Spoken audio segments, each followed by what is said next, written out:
Hello, everybody, and welcome to the stream. I hope everybody is doing well tonight. Got a few setup updates, so I'm trying a few different things tonight just to see how those go. So we may or may not run into some technical difficulties. Hopefully not. I think I've got everything sorted. So one of the biggest differences that you'll notice is I have switched up the soundtrack that plays. So in terms of equalization, if you guys can let me know how that sounds, I would greatly appreciate it. That being said, that should only show up on the Twitch side. The YouTube side will not get that simply because of copyright, right? Because they're very strict on what they allow, and I don't want the video to get copyright strict, right? So basically, what I have on now is I just have the music playing on the live Twitch stream. And then the VOD and the YouTube version of that will not have that music. So if you guys do hear the music on the YouTube side, please let me know. I'll obviously check it at the end of the stream, but if I could fix it now, that would be better. All right. Is this Java? No, this is C. Yep. Welcome, by the way. All right. So before we jump into too much else, I do want to take just a quick second and thank the supporters of the channel listed here on the screen, beginning with our partners. They are the highest tier of subscription, over on YouTube memberships and Patreon. They are Dustin Punt, Gabby Bashir, and Gerbolis Inc. I would also like to thank all the other supporters listed here. They are a combination of the other tiers of support over on YouTube memberships, Patreon, and Twitch subscriptions. So thank you all very much for your support. It is greatly appreciated and helps me grow the channel. That being said, I do appreciate each and every one of you viewers who is joining me either on the YouTube side or on the Twitch side. We do simulcast both. So thank you guys for being here. I appreciate it. Yeah. So that being said, we're going to pick up where we left off last night, and that is with the refactor effort regarding windowing and our Vulkan renderer. So we got a decent amount of stuff figured out last night, and tonight we're just going to build out the rest of that and see if we can't get that up and running, or at least closer to up and running tonight. We'll see how far we get. All right, RCW, good to see you. Graham Hartless, good to see you as well. Yes, we do have text-to-speech on the Twitch side. I'm not 100% sure if it works on the YouTube side. I think it does, but I haven't been able to test it. But yeah, basically, if you throw up some bits, 100 bits or more, you can use text to speech. We've actually technically already have that. We've had it for a while. I just never advertise it. So I actually remembered to do that tonight. Green screen, yes. So I'm using a fake software green screen to see if this works, so that I don't have to set up the one behind me. But if that doesn't work, then I will set up the proper green screen behind me. It looks okay, but like if I move my hand really fast, it's a little bit weird. So I don't know if I'm going to stick with this setup or not, or just use the one that I can set up behind me. But for now, this was a little bit easier to get up and running. All right. So can you guys hear the music, by the way, on the Twitch side? Is it equalized right? Is it not too loud? Spiro, look at this boomer tech streamer. Yes, exactly. I'm a boomer of a tech streamer for sure. Perfect balance. Okay, awesome. Let's see. Oh, you're watching on YouTube, Tammin. Awesome. All right, good to see you. Yeah, the YouTube side should not have the music, right? So if anybody over on the YouTube side would be willing to confirm for me that there's no music playing on that side, I would greatly appreciate it. And the reason for that is it's not really my choice. It's, YouTube is pretty strict about that stuff. So I don't want to get the video stricken, right?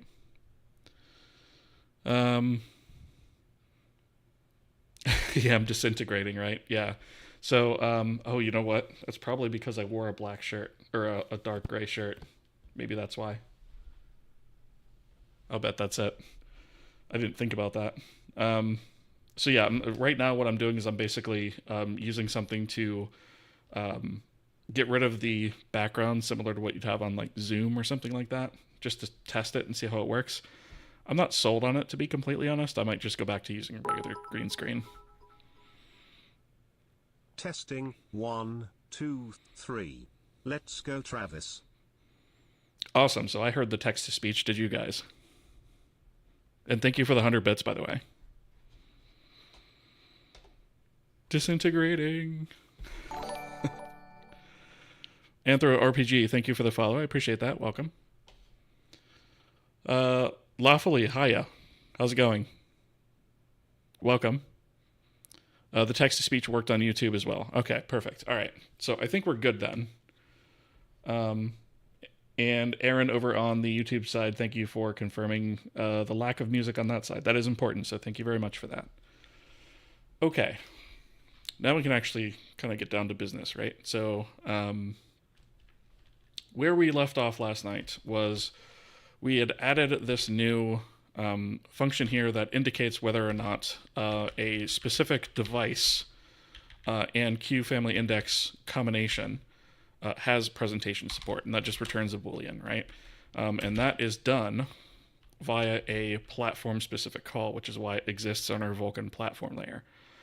This allows us to get rid of the calls within our device when we're setting that up that required the surface. So now it does not matter anymore when we actually create our window or when we open our window. We can actually move on without having to worry about that, right? So this keeps those separations or those concerns separated, right? So we should be good as far as this goes, and I believe I in here.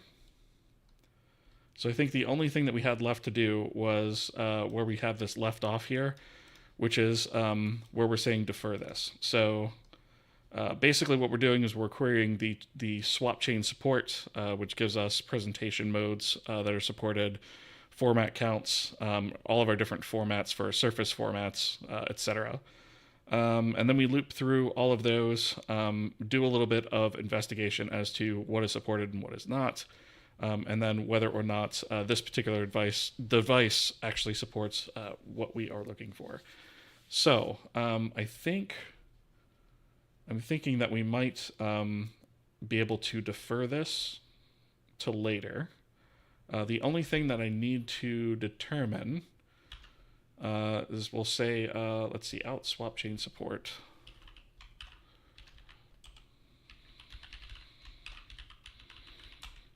All right, so I think, so it's not referenced anywhere below this, right? So actually all we're doing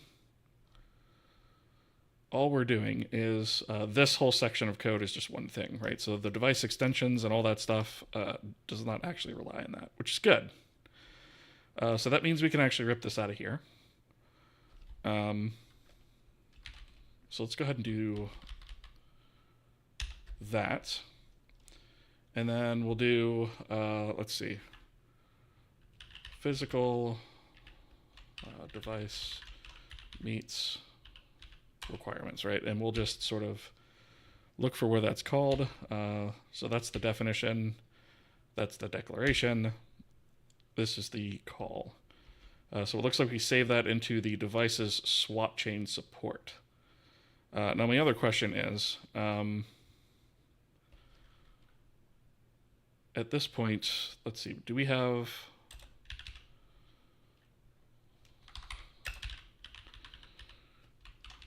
query swap chain support. Looks like we actually do this in a few different places. So we re-queried swap chain support in the swap chain itself.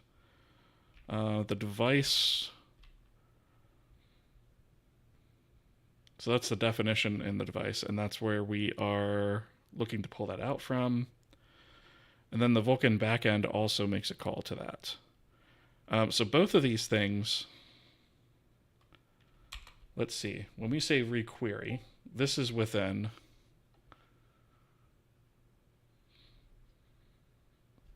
this is within the swap chain create, which is really when we need to know about this. So actually, I don't even think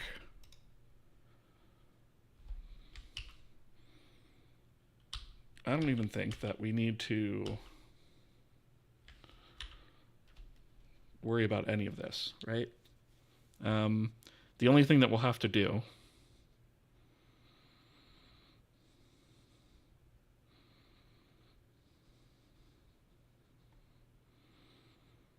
so let's see. If these exist, we're freeing those arrays. Required swap chain support not present. Okay, so I guess we should probably just move this check to wherever this is actually being done, which should be fine. Let's see. Oh, that's a really long name. It's hazardous to go alone. Thank you for the follow. I appreciate that. Welcome. The Crimson Peon, how's it going? Greetings. All right, so let's redo that and go to swap chain. And I'm actually just going to paste this here. I realize that some of this is going to be duplicated. All right, so we can get rid of that. Get rid of that. Right, and actually all we need to do is, instead of this out swap chain support, I guess we'll do, you know what, for convenience, let's take this guy. Let's put this here. Let's do, what is the, that's just a Vulkan swap chain support info struct. Okay. So we do a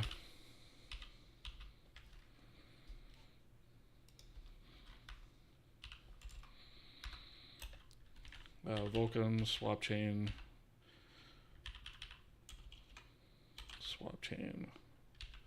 support info out swap chain support, and that will be equal to the address of this guy. Right, and then we can just rename this guy.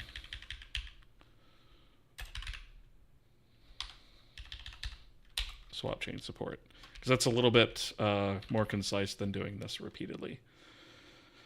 Okay, so when we create that, we then also verify that it has what we need.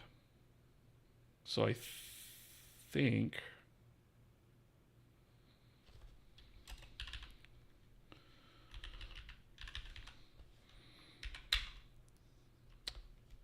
let me see, where are those?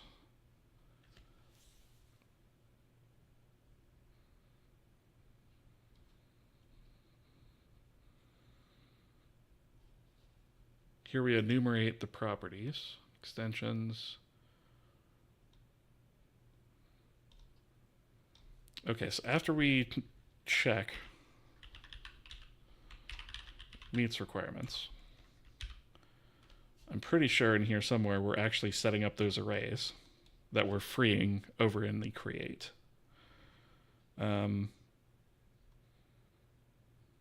Which actually might mean that we maybe don't need to move those arrays, come to think of it.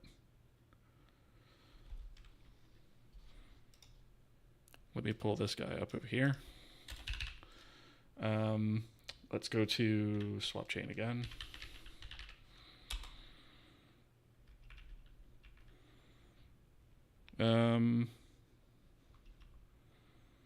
Okay, this is just nuking those if we have an error condition.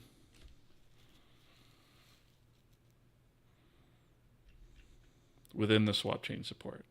I guess that's fine, right? We should probably do this. We should probably do this wherever we query swap chain support, right?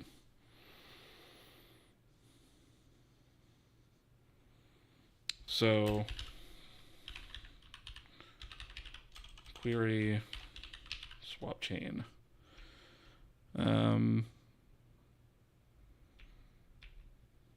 So that's really going to be where we have it in the swap chain and then in the Vulkan backend. We're going to have it one more time here.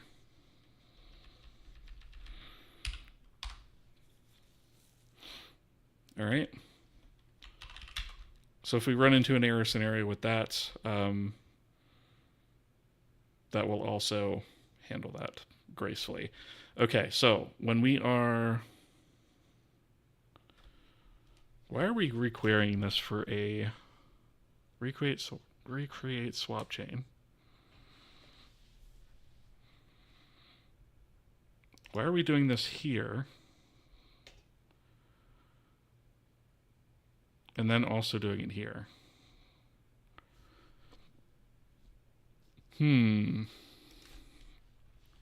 Does this depth format thing require it?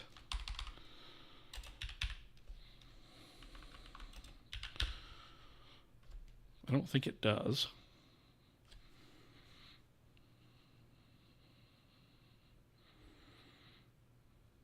No, it doesn't. So why are we requerying for that?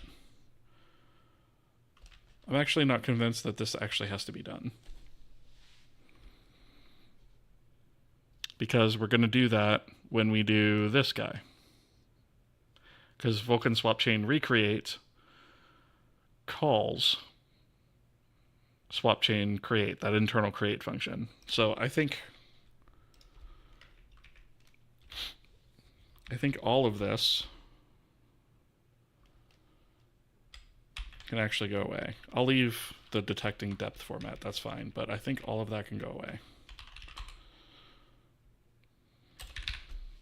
Let's build. Okay, so we built successfully. So I guess the next thing to do is to try and run it. Which I know we're still not going to run because I know there's many other steps that we have to do. But, okay, we got a seg fault. That's not the function itself. The function itself actually has what it needs. Let's see, physical device, we have that. Q family index. Oh, do we have the handle?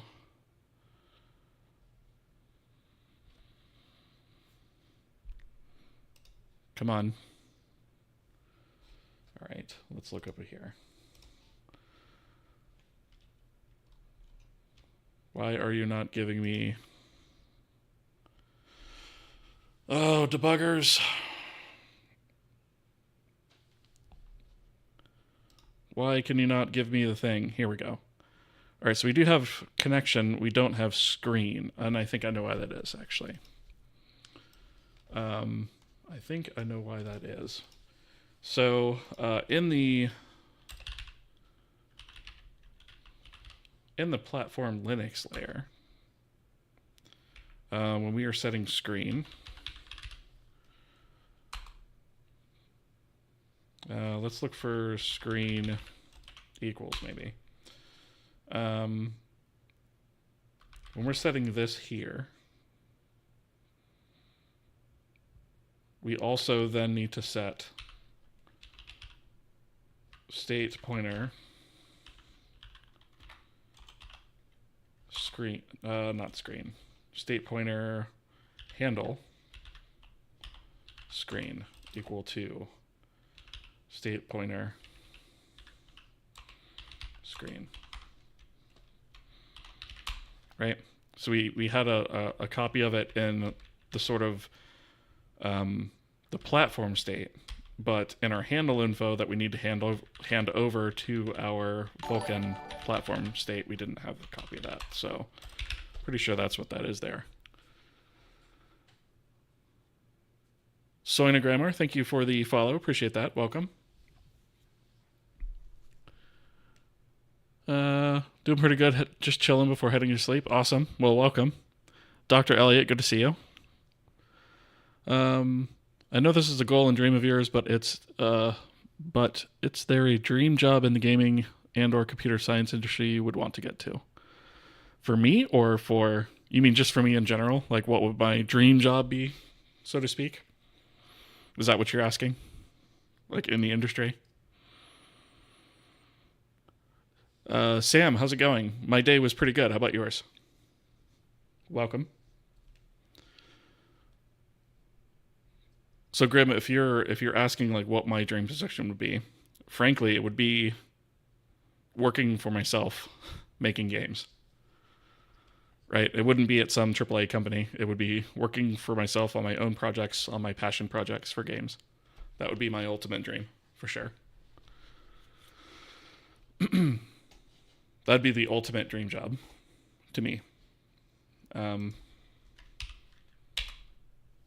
hope that makes sense. If that's what you were asking.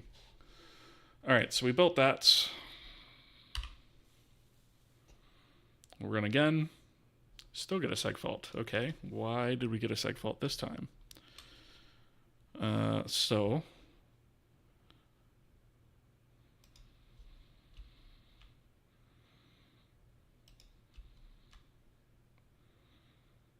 handle, hello? Okay. I guess let's put this in. Let's put this in here. Wow, what is going on with my debugger tonight?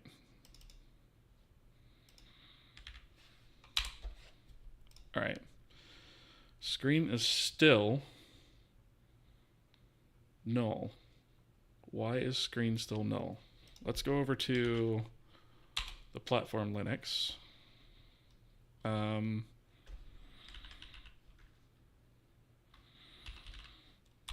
This one. And what line was that? 163. Zempron, thank you for the follow, by the way. I appreciate that. Welcome. Okay. So I actually want to see state pointer screen.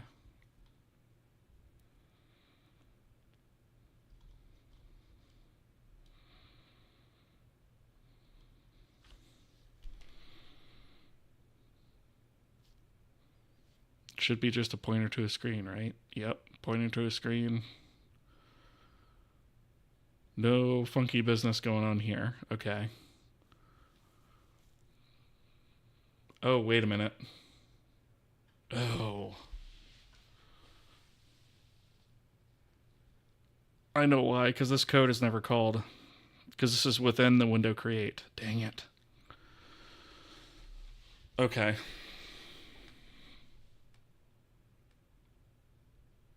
So I don't think we're going to run into this issue with the Windows platform layer. But we are going to hit this issue here.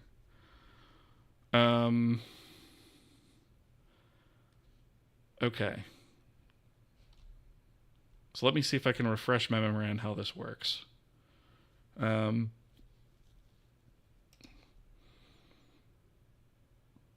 through the screens using an iterator. Does this need to be associated with the window? I don't think it does. Because if I remember correctly, this is like the actual monitors that you have, right? Which for X11 is a little bit weird because it actually counts the whole thing as an individual monitor, if I remember correctly. Which is not ideal. Like it counts, I should say it counts the screen as all one big screen. So if you have like a multi-monitor setup, it's all counted as one screen.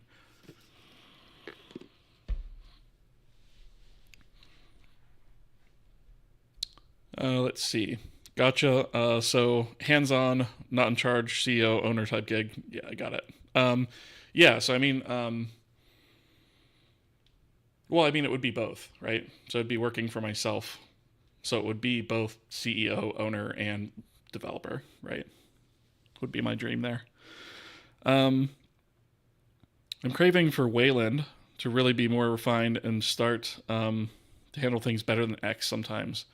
The screens are not the monitors. Yeah, exactly. So the screen is like this separate concept that like exists for like the entire desktop, basically, which threw me, right? Which is why I have like some of this stuff actually is inaccurate in here, because I was actually trying to figure out what the heck was going on with all of this, and there's a reason I don't support this stuff on X at the moment, because it doesn't always handle mixed DPI devices correctly. It's a nightmare, actually. So yeah, so the screen itself, I think there was only ever one. But I didn't know that when I was writing this. So this probably ought to be pulled out of here, because I don't actually think I need that anywhere else. So let's do...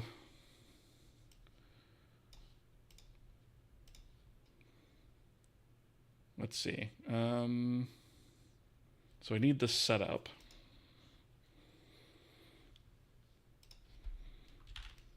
So I'm going to grab all of this.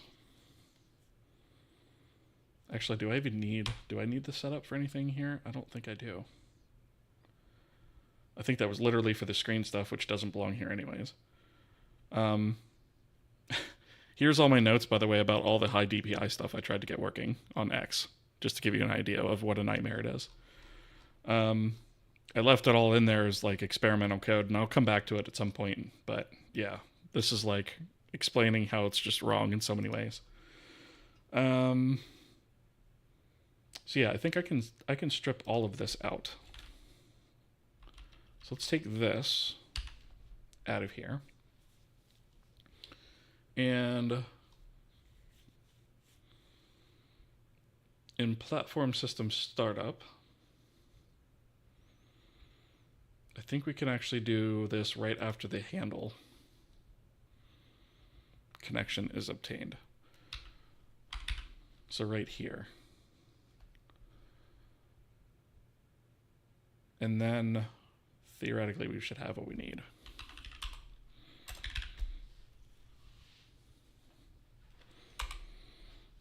All right, so let's try this again.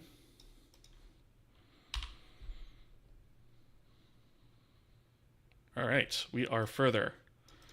Sweet. We're into the audio system now, so that's exciting. Let me just pour through the logs real fast and see how far we got. Okay, so it was able to load our plugin DLLs, so that's all good. All of our resource loaders loaded. We've got a couple of unknown memory tags. I probably had to solve those at some point. All right, here's all of our Vulkan extensions. Our Vulkan instance was created. Our debugger was set up. Here's getting all the device. Looks like we got a device just fine. We were able to set up memory for it. Our allocator. Logical device created. We have dynamic state, dynamic rendering, queues obtained, graphics. Okay, so, all right, so this is all good. This is the job system setup where we set up all of our threads. So we have 32 cores, but we cap it at 15. 16 if you count the main thread. And so it looks like our attempting to actually start up the audio system is where we're hung. So that's going to be an engine creates. So audio system initialize. Why is this bleating? Well, there's no plugin for one thing. Typed config plugin. Okay, that's wrong. That doesn't exist anymore. That's not a thing. The typed config would be this audio system config plugin, which actually we have a fix me here, right? So this is not surprising. So the way that this should work is the audio system. Let me think about this. So the plugin actually should have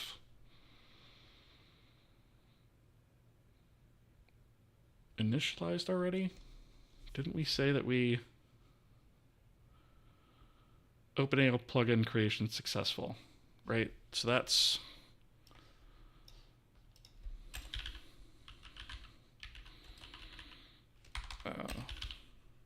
oh, we have ads.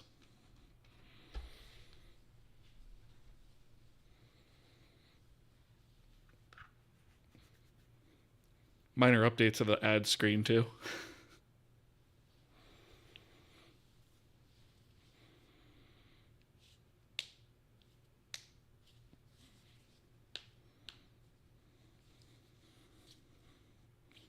Loving the new ad screen. Awesome. Yeah, I just I was typing it out, and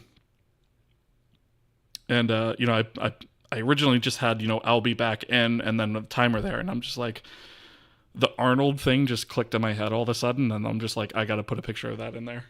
Just I'll be back. Had to do it. The old one was getting stale anyways, right?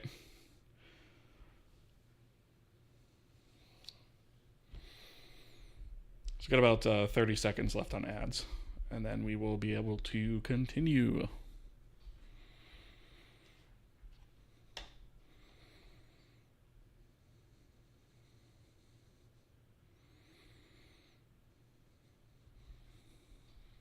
Hydrate really quickly.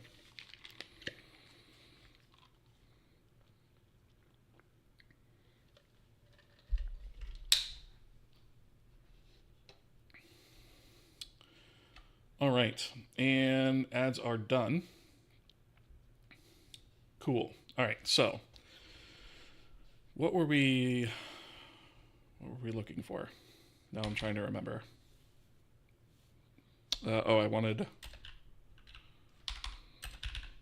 open AL plugin.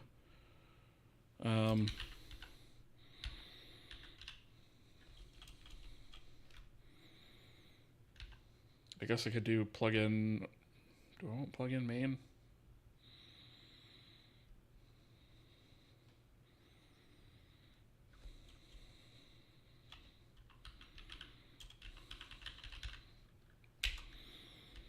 Because I think when we initialize this guy,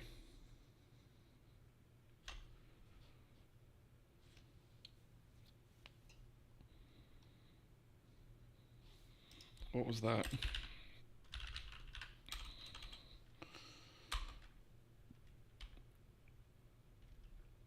Yeah, see, we have this OpenAL plugin creation successful.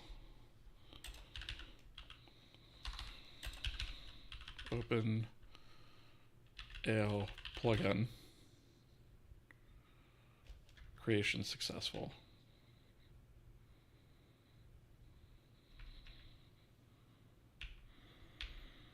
Right there. Oh, okay. So that happens at our kplugin create when we're standing up our function pointers. Okay, so that actually makes sense.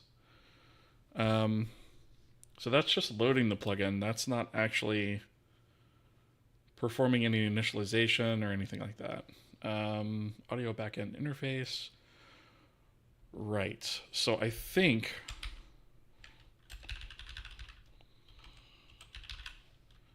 in an engine.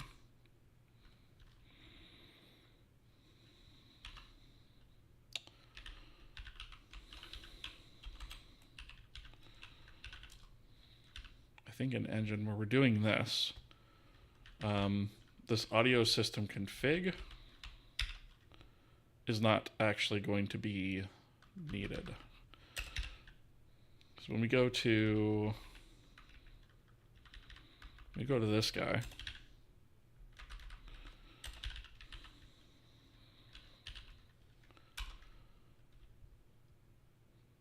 audio system config. Okay.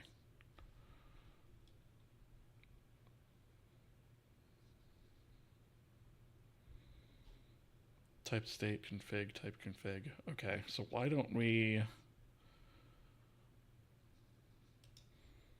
just using the actual type here?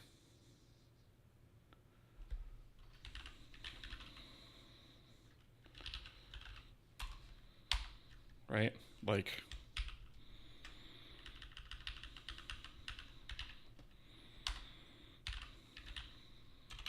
audio system config, right? Let's use the actual type for that. And then we're going to get rid of this completely. We don't need that.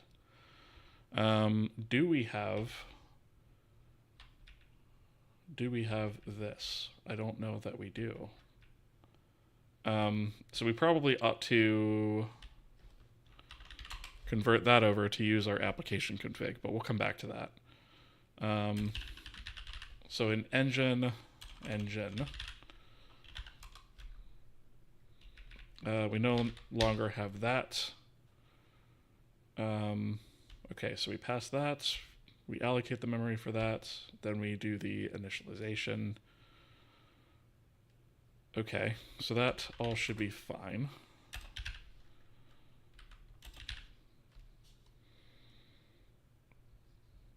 And then typed state plugin. Right, so this is no longer called plugin. So we're going to actually have to adjust this kind of like we did for the Vulkan backend, right? We used to have this sort of plugin interface, but now it's like a backend interface that's separate from the plugin. So we just kind of have to rename this, I think. So we'll rename this to just backend, right? We'll remove that fix me because we're doing that now. And then this backend needs to come from, we need to get the plugin. So engine, or I think it's actually plugin system get. And then we can say engine systems get plugin system. And the name that we want to use is kohi.plugin.audio.openal. Now I realize we're hard coding this for now. That is not what we want to do. We want to load the plugin name from config, right? So we should be defining that in our application config, but I'm just going to hard code it for now, just to get it sort of past this point. And then we don't have the typed config plugin anymore. What we're actually going to have is we're going to have the k runtime plugin here. So k runtime plugin, right? And then this is going to do take the value of plugin and then plugin state, which is going to be our backend, right? So it kind of follows the same pattern as what we did for the renderer. All right, let's see if that builds. It does. All right. So I guess we could run this really fast just to make sure that it works, but I don't want to step away from this without actually changing this over to properly read the configuration. So let's run this. Okay, we got a seg fault, but this is back to the renderer, so we're trying to write texture data now, okay? We also see here OpenAL plugin initialized, and then this is where we're starting to create the default texture. So our plugin initialization looks like it was successful. So let's finish fixing up that plugin, and then we'll jump back to the renderer stuff and continue sorting that out. I hate spam messages so much. Let's see. Be gone, spammers. All right. Went through some old code of mine to refresh my memory about how I would initialize a window. And I used to do this for screen's state pointer screen equals xcb setup roots iterator setup.data, which is more or less what I have. I just kept the iterator, basically. I did play around a bit with monitors, but I used xcb xrender for that. Yeah, so I went down that whole path. I went down like a whole rabbit hole with that.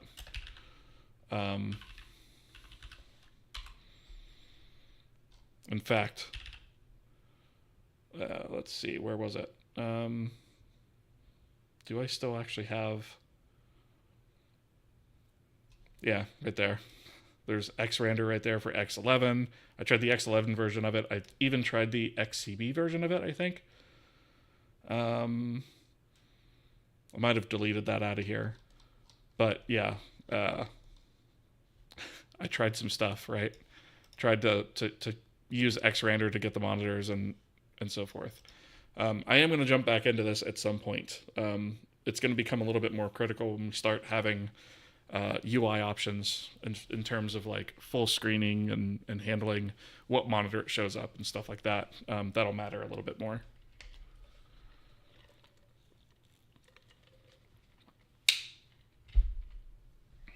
Singy, how's it going over there on the YouTube side?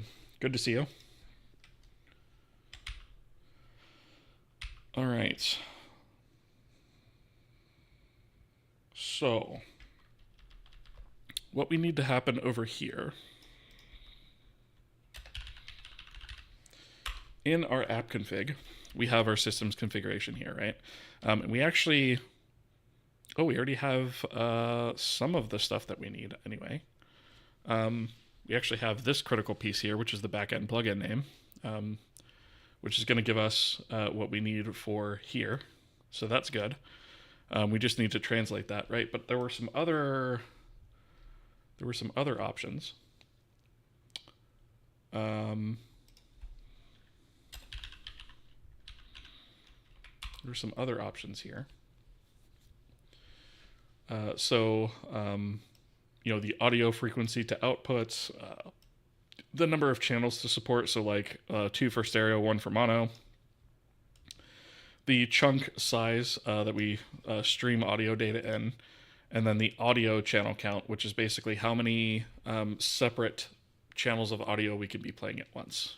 And then in the engine, we had some default values here, right? So what we really need to do here is just say we need to add a couple things. I guess I could leave that one first and then say audio channel count equals 8, right? Because that one's really important. The others, I think,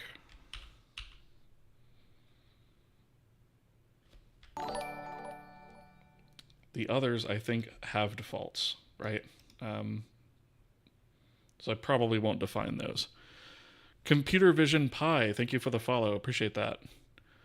Teneri Leet, hello, how's it going? Welcome, first time chatter.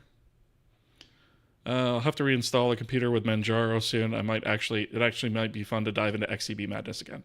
Yeah, and what particularly scared me about it is I wonder how much the data that you get in there varies per desktop environment, right? So like I'm using Cinnamon right now. So I wonder how much that will vary with KDE versus GNOME versus whatever else, right?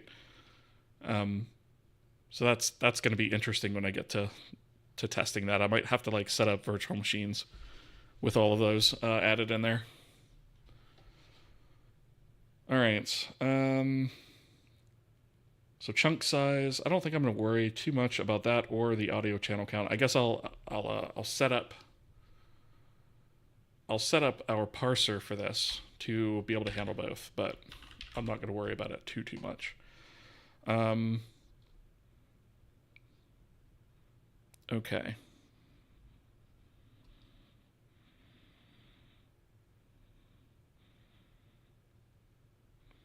So I guess the only other thing to bear in mind is we could ask, well, do we put the configuration for the audio system here at the system level? Or since we're referencing a plugin, do we put that at the plugin level down here? And my answer to that is, since this configuration is actually at the audio system level, anything that's configuration or configurable within this struct belongs up here. And then anything that is specific to OpenAL, which we don't really have anything, but that would go down here. So like maybe when we start writing our custom effects for that, like reverb and stuff like that, we might have to put some of that down here. Maybe. We'll see. So, okay. So what we need to do next is we need to grab the audio configuration and go from there. So I guess let's go to... Oh, you know what? Before I do that, there is one thing I need to do. Let me take backend plugin name, right? That needs to be part of the config because we don't have that here, and that is imperative. So we'll say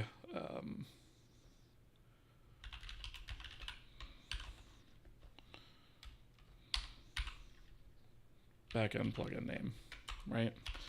And that's just going to be the name of the plugin to be loaded for the audio backend, right? And then in the engine, we will have to perform some configuration deserialization. So we're actually going to follow the same pattern as we did for the renderer, right? So we're actually just, I'm going to copy this, come down to the audio system, right? And do away with that. We'll do audio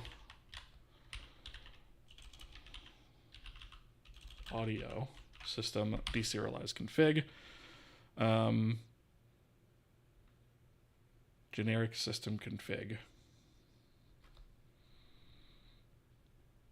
Wait.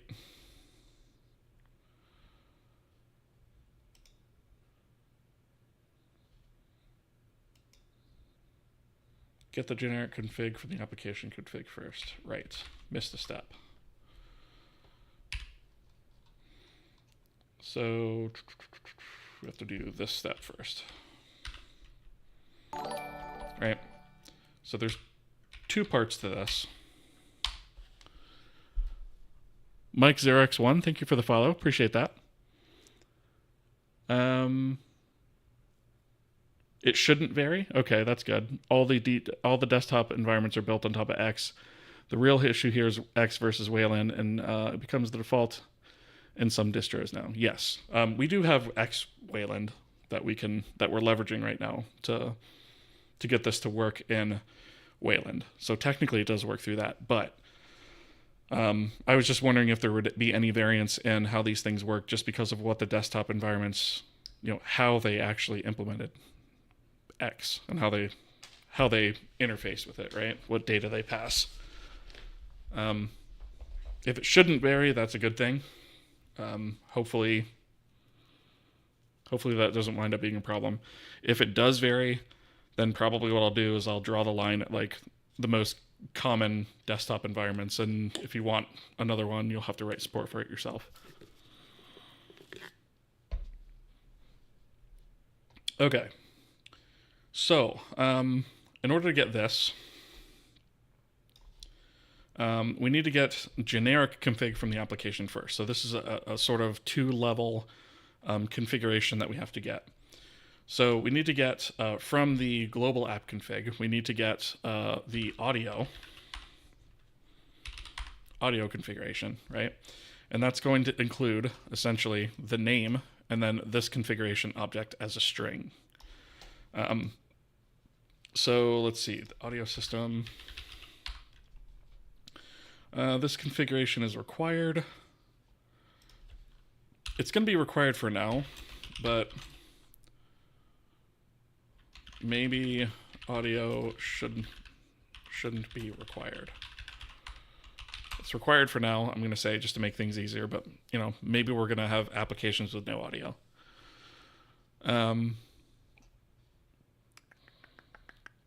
All right, so we have the generic config.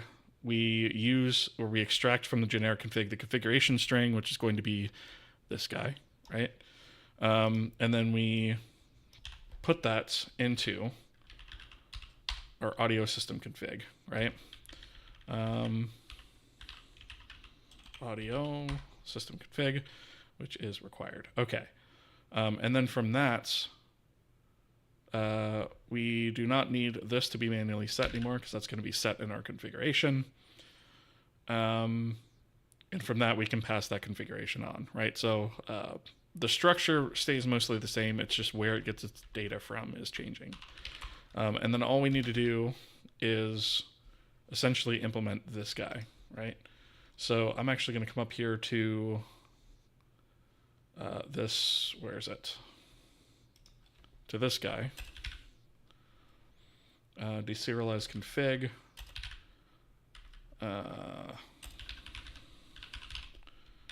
And since we have a lot of overlap, I'm actually going to copy this guy, right? And we'll go back, and we'll go back to audio system. And we'll put this above initialize because it gets called before initialize. And we'll rename this to audio system deserialize config. And then this is going to be audio system config, right? Clear these highlights. And then we'll just change, let's do a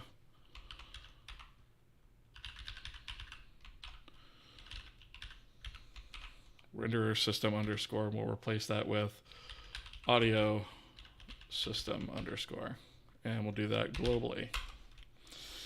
All right, so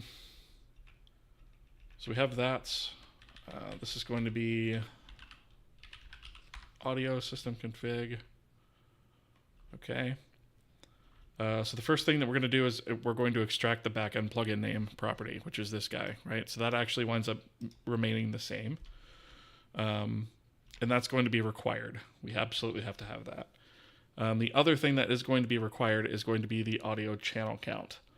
So I think what we can do there is, let's see, all of these are Booleans, so we're going to have to change this, right? So we're going to say this is an int, and this is going to be audio channel counts, and outconfig audio channel count. And then if we do not have a,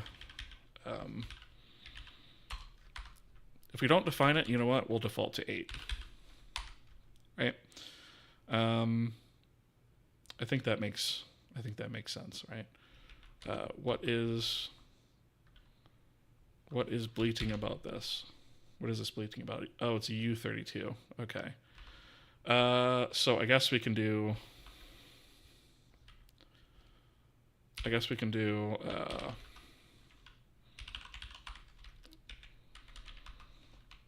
So we can just, ugly cast that.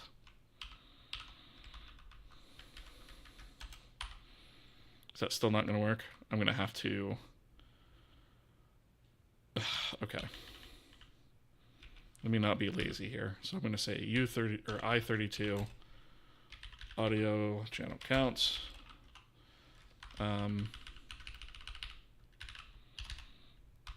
Right. We'll do that. What is it bleating about? Oh, it wants an I64. Okay, well that's completely way more than we need, but that's fine. I forgot that all numbers in this sort of language we have here are 64-bit numbers. So we'll take that, and then we'll actually say, let's move this down here, and we'll actually say here, audio channel counts equals 8, right? So we'll default that, and then here we'll just set audio channel count. And that's sort of the pattern that we'll follow, right? So I'm actually going to get rid of these other two. And what were the other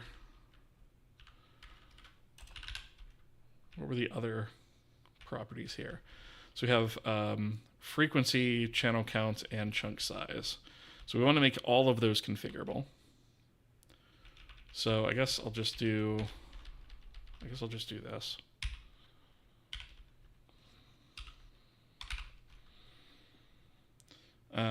And we'll change this to an I64.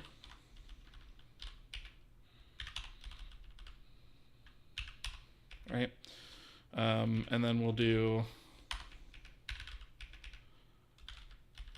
essentially just swap these out as we go, right? So we'll do a paste there, and a paste here. Get rid of the extraneous comments, don't need them. All right, don't need this. All right, so this is going to be frequency, frequency,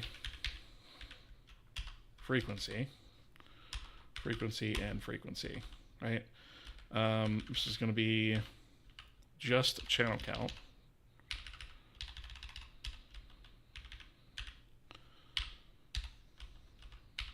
Right, so just channel counts. And then this is going to be chunk size.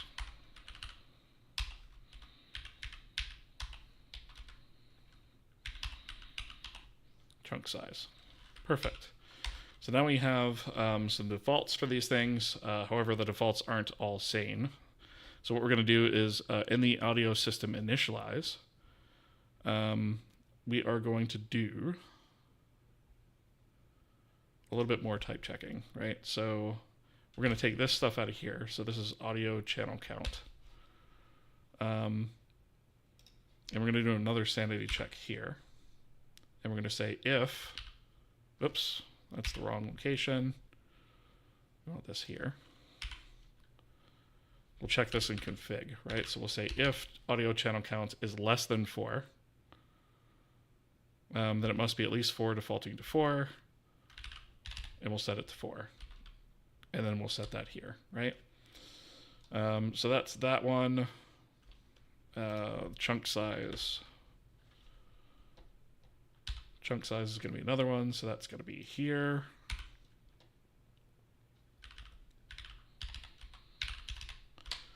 Right, so we'll just do a little sanity checking on that as well. Let's see, channel counts. Did we actually do... I don't think we actually did any sanity checking on channel count, which is kind of foobar, actually.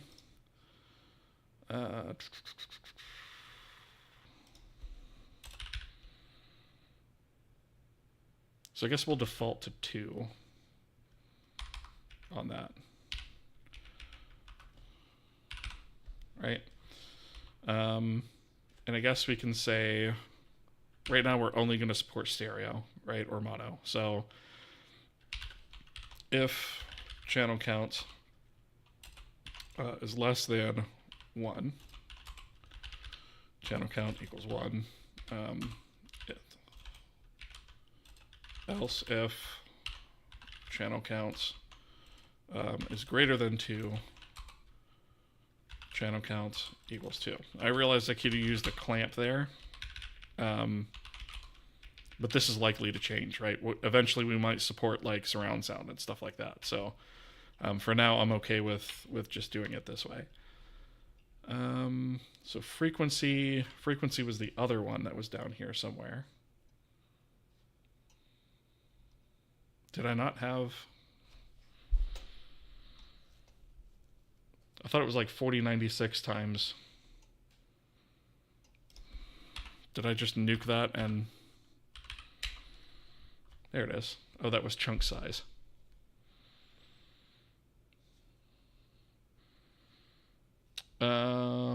Okay, are we even doing anything with frequency?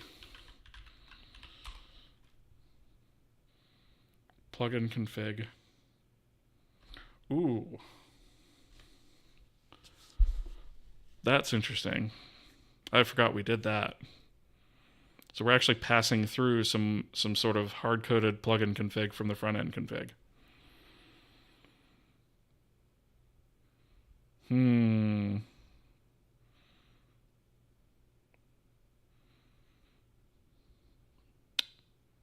Okay.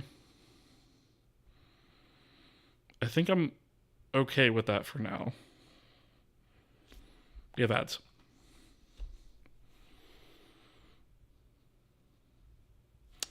And I do see the questions there. I will answer those as soon as we are done with the ad break.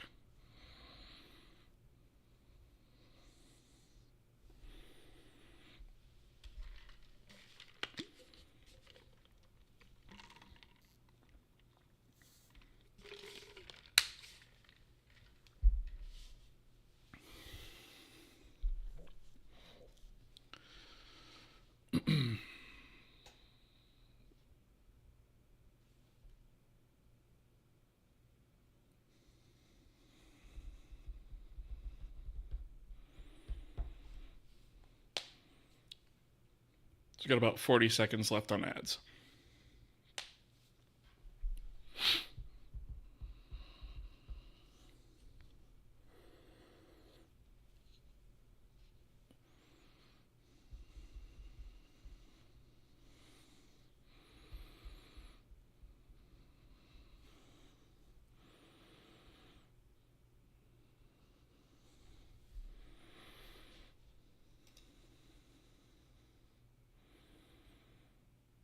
All right, almost done with ads.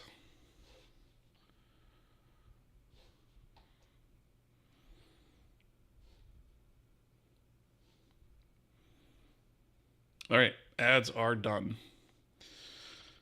Okay, so Lou the Coder was asking, will Kohi support multiplayer games at some point? Yes.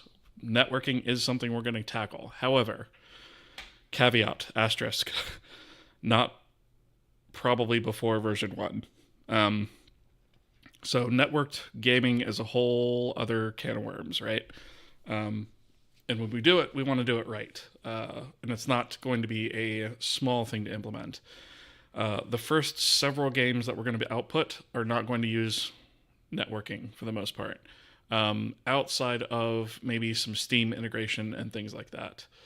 Multiplayer games are completely separate beast, so that's going to have to be handled with care, and we are not going to do networking right away, but we will eventually support it, yes. Your green screen stops working when doing ads. Yeah, I know. I have it turned off for that screen. I don't know. I might add it for that one. I just kind of going back and forth on how I want to actually set it up, you know?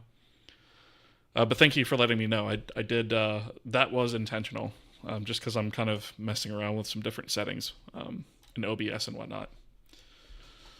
Wow, what did I... Okay. Huh. I must have hit that how-to button. All right, anyway. So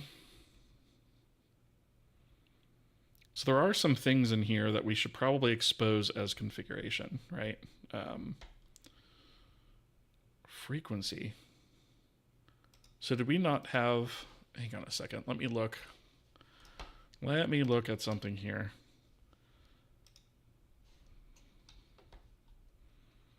What were we using for our default frequency? Did we have one?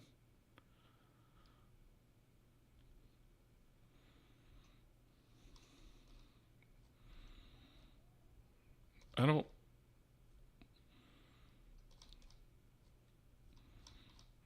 think we did. Was it an engine maybe?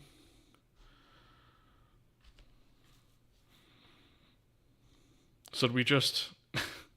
Okay. That seems fine. I guess we were just taking frequency and just like passing it through and not actually using it.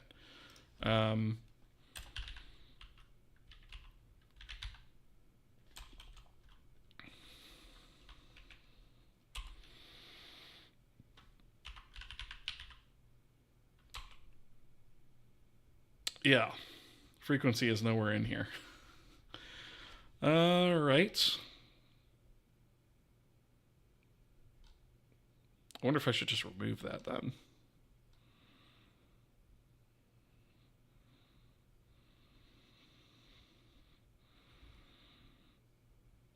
Because I guess technically the frequency is more connected to the actual file that's playing.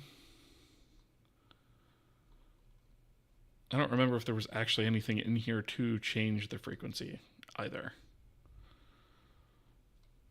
Maybe I'll leave it in place and just have it not do anything as it's doing now. And we'll have to come back and revisit that. So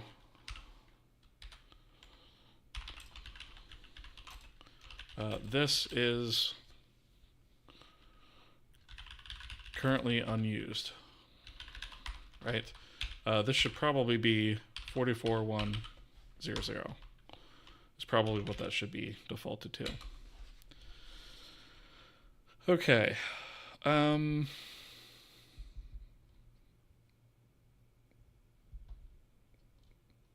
So that's going to handle the top level config deserialization. And then I'm thinking we might actually have to come back and handle this configuration. But before we do that, let me just double check our engine code. I think this is pulling in everything as it should be now.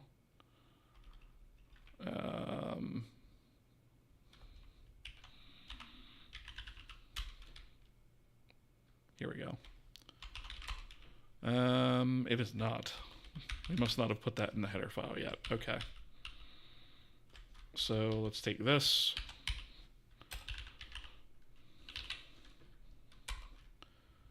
And put that here. Yep. We did not have it yet. So we will... I don't know if we really need to export that, but I'm going to export it anyway.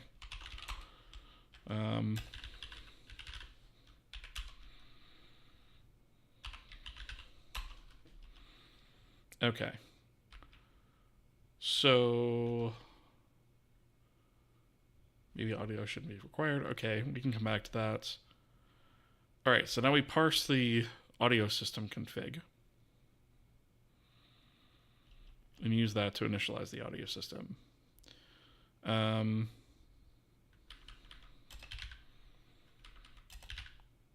So in here, we now have where we're loading the plugin name from config. We can get rid of this. And we can do config backend plugin name, right? And then that will just kind of connect, right? So what we provide here, we'll say load the plugin. When we load the plugin, it'll know to go ahead and grab this guy.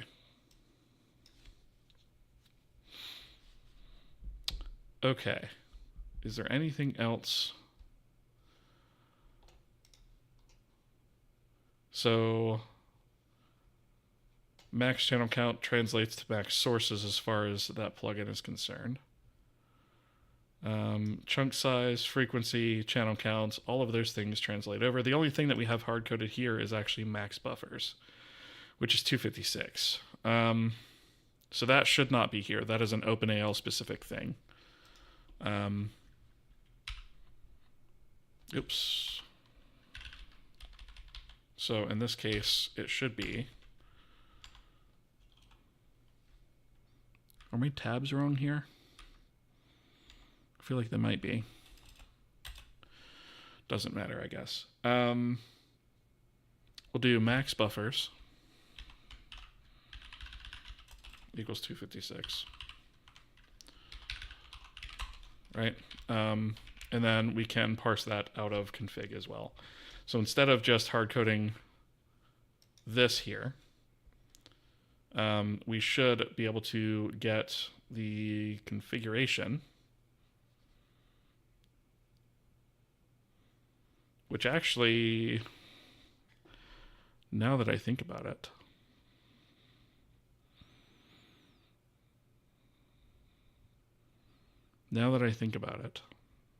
is this where we should be parsing that? I don't think it is. I think it should be up to, this needs to change.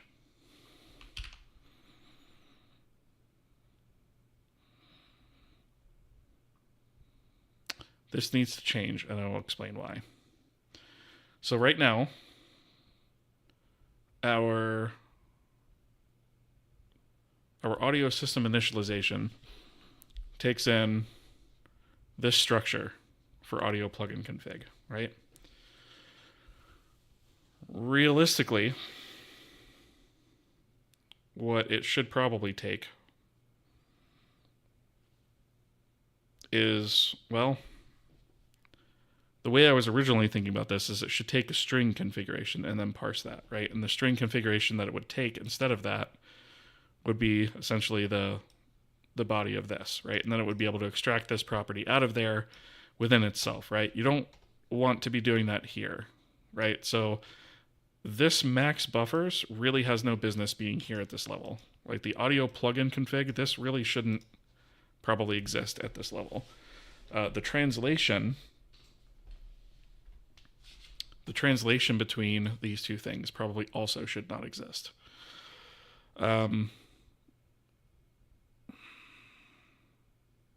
It shouldn't exist at this level, right? Like this should be bumped down a level.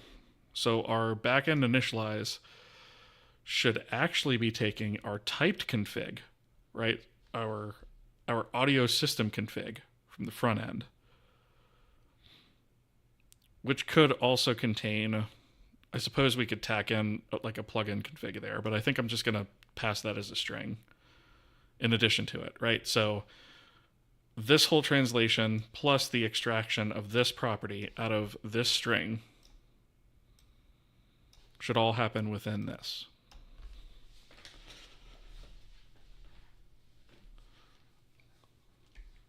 All right. First time chat. Welcome. And I missed another 10 minutes even though I looked away for a second. Doesn't it just hurt when you misspelled something and then spell it right and you're calling it and you just get 900,000 plus errors? Yeah. Feel an urge to make a programming language I++. Named I++. Nice. Yeah, I've had the urge to make a programming language. I've gotten a decent way into it, and I can say don't. If you want to actually build something, don't do it. I assure you, you will back out at some point because it's just not worth it. I mean, Jonathan Blow has been working on Jai now for, 8 years? And I think he's got a couple people working with him on that now, so I wouldn't do it. But that's just me. Maybe we'll do it for fun one day, but okay. All right, so let's go here. And this audio plugin config, right? This is going to go bye-bye. Right? This is dumb. This shouldn't exist at this level. It existed at that level before because we didn't have this set up, right? But now that we have this set up, we should actually do this the right way. So I'm going to do audio system config, right? I think it's audio system config, yeah. So we're going to take that in as a pointer, right? A const pointer at that. And then we're also going to take in a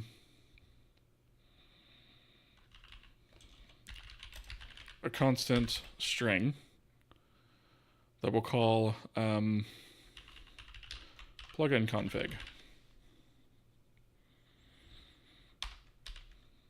Right? So we'll take this and go to OAL plugin and we'll refactor initialize. Right? Let's copy this again and then go to OAL plugin C and go down to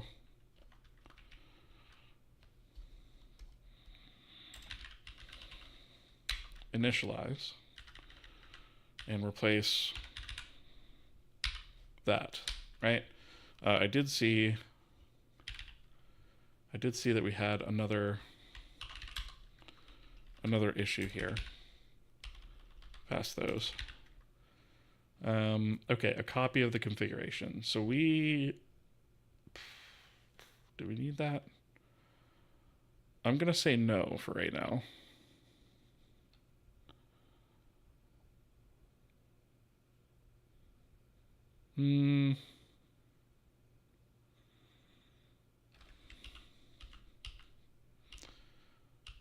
Actually,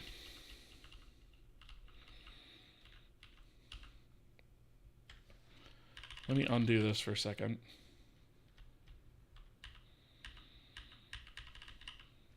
Right? I'm going to take all of this, because this is ultimately what we want anyway.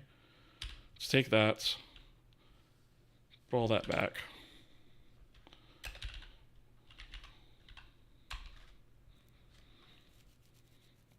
And we'll go here to the internal state, and we'll do this, right? We'll just paste in here what would have been held in the configuration, right?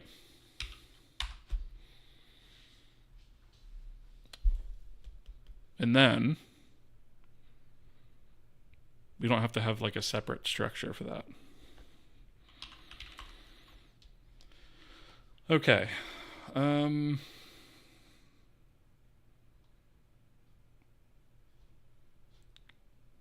That created a crap ton of errors. I'm not surprised about that though.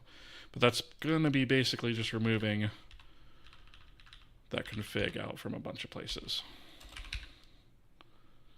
We don't need to keep a copy of that anymore. So what we need to do is parse the plugin config string.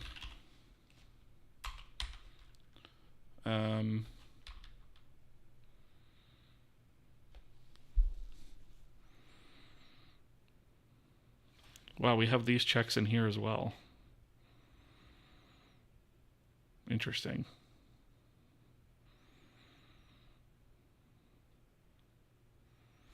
Okay. So buffer counts.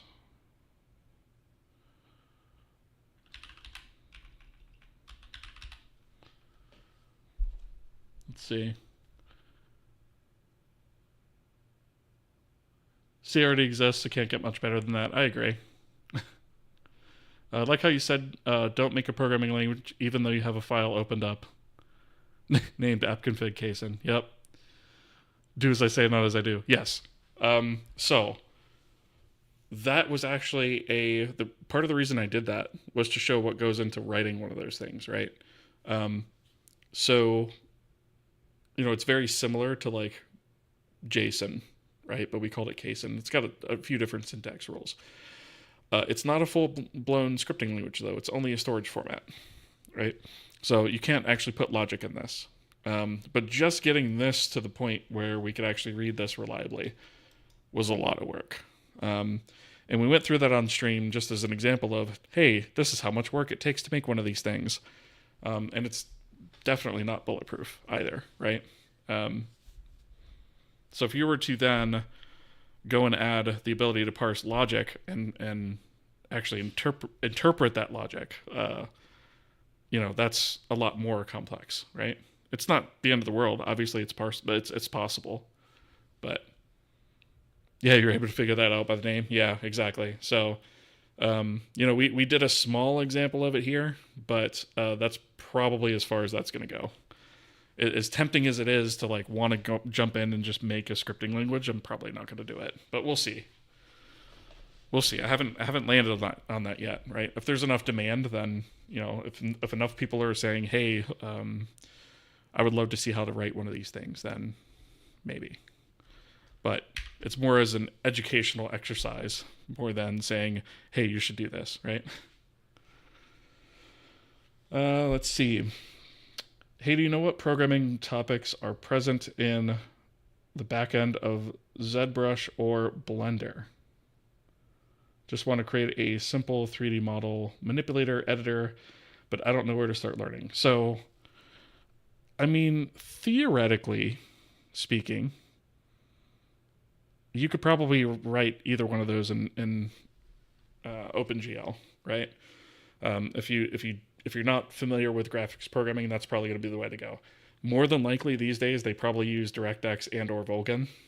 But yeah, you probably, for like a modeling application, you probably could get away with OpenGL just fine. That's what they all used to be written in anyway, right? So, but yeah, as far as like actually creating one, I don't know. I mean, there probably is a resource out there on how to do that, but we may dabble a little bit into some of that stuff in this series at some point in the editor. Because one of the things I want to make for this is a constructive solid geometry editor, which is where you sort of go into the world and sort of build and extrude and extract shapes and stuff like that, and carve into other shapes with brushes and stuff like that. I eventually want to make one of those, which kind of touches on some concepts that you would need for that. But yeah, that's probably a while off to be. To be completely honest, that's probably a while off. All right. So our parsing, I think I'm actually just going to cheat again and do the old copy pasta, because this has like 90% of what I need in it, and I can reuse it. Right, so I'm just going to grab this, and you know what, let's put this at the bottom because there's way too much crap at the top here. Let's put this down here, and we're going to say it's static, right, because we don't need it outside of this. And we're going to say plugin deserialize config, right? And this is going to give us, let's see, we probably ought to just deserialize this to, we could just go straight to the state, honestly.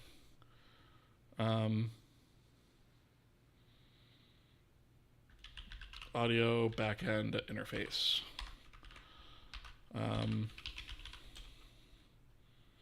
We want to call that state? I guess so. And so we'll just say state. Let's say plugin deserialize config requires a valid pointer to out config and state. And then we have to set up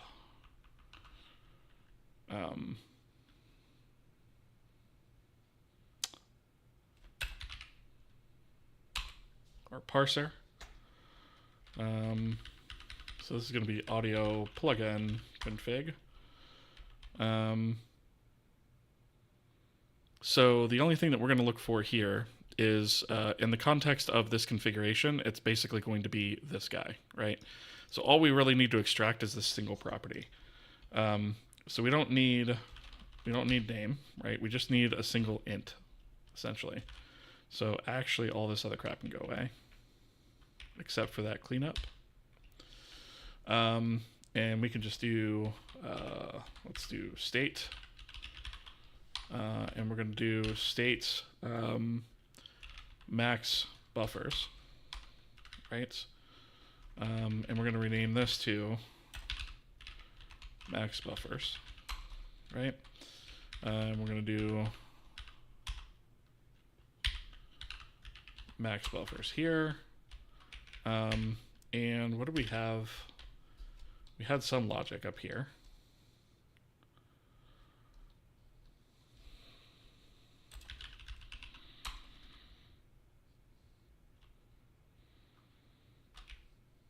Yeah, here we go. So max sources, max buffers. So we'll just do this bit.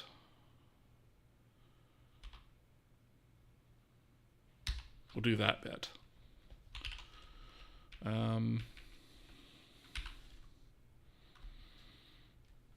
Right, so this is going to be state, state. This is not config. All right, so what is this bleating about? So state max buffers. Is this buffer count? Yeah.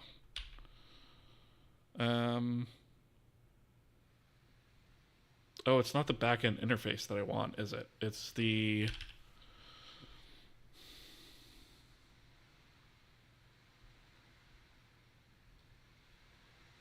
plugin state.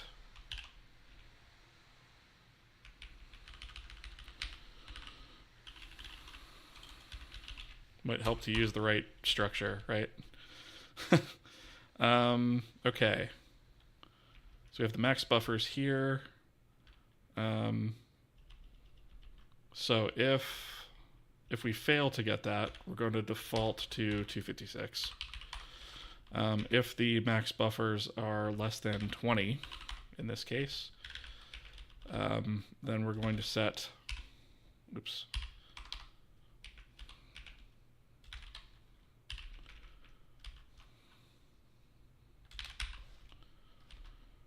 I guess we can set it to, we'll stick with the default 256, right? Okay, so we don't need this. Buffer count equals max buffers. Okay, so that should be fine.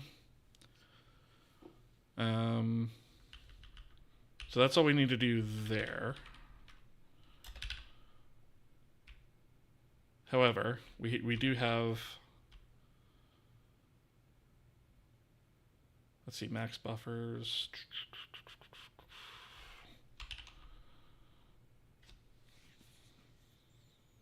Yeah, okay.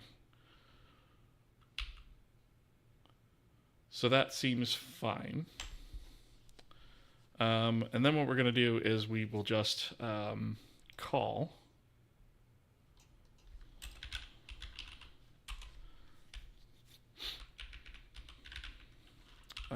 we'll call our plugin plugin deserialize config. Oh, you know what? That's not forward declared up here.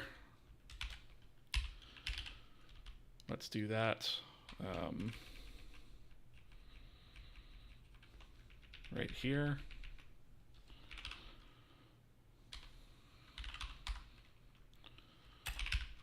Right. So we need to call this. So we need the config string, which is going to be plugin config. And then we need plugin internal state for that one. And actually, can this one fail? It can. So if that fails, then failed to initialize OpenAL backend. Return false. Right. Max sources. You can verify that. All right. And then it looks like we have some other errors to work through. Let's see. Started prototyping a 3D modeler in C# using OpenGL, but I think I got hung up on the perspective transforms many moons ago. Okay, yeah. I mean, if you're not familiar with the math aspect of that, it can trip you up quite easily.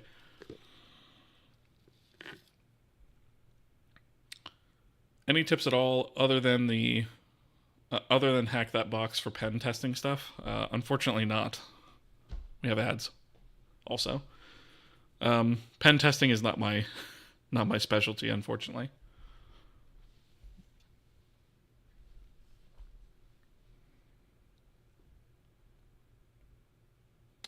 All right. So we got a little over a minute left, and then we can continue.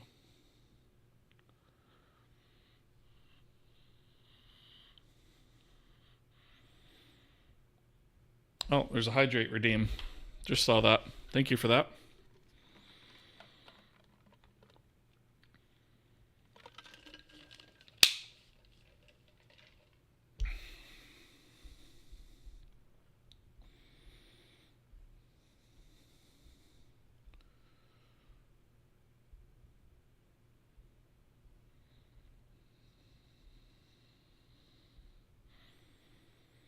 Almost done with ads. We got about 30 seconds left.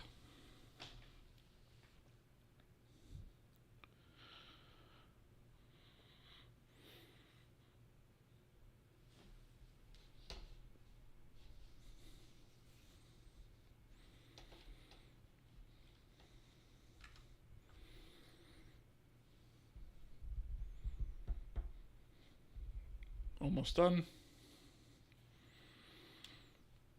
All right, cool. Ads are dead. So to answer your question, yeah, I don't really know too much about pen testing, actually, Grim Heartless. Unfortunately, that's not my specialty. So I don't consider myself qualified to answer that question. Okay.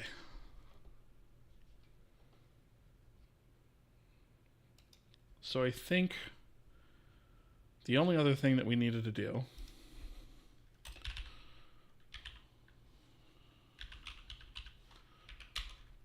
is take all of this.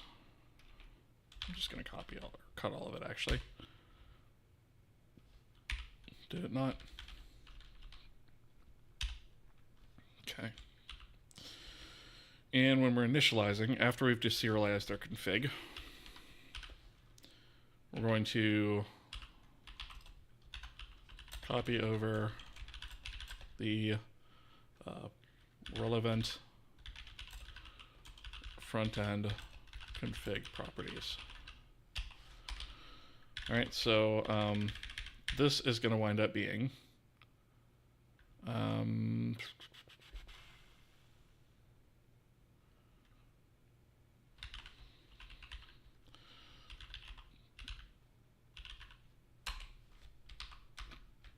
wow, I can't spell plugin apparently.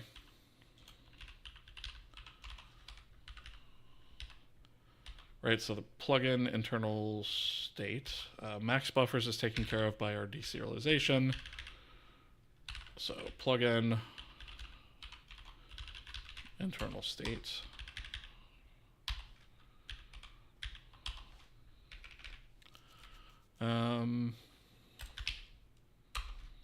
These all have to be changed to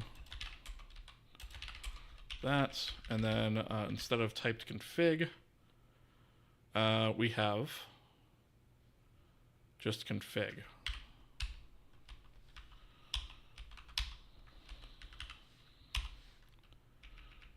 Right. Okay.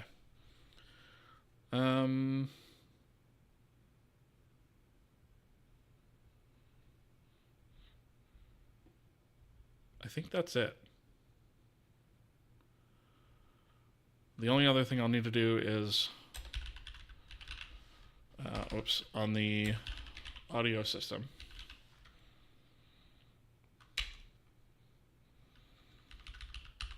Is we'll need to pass config here. And then I believe I can do plugin.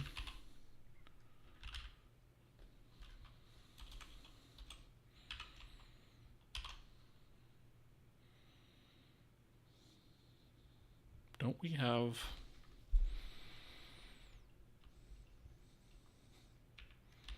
plugin state? Did we not save off the configuration for that?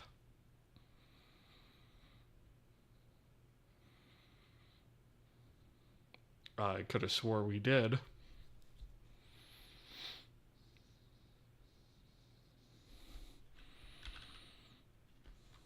Right? I thought it was like config string.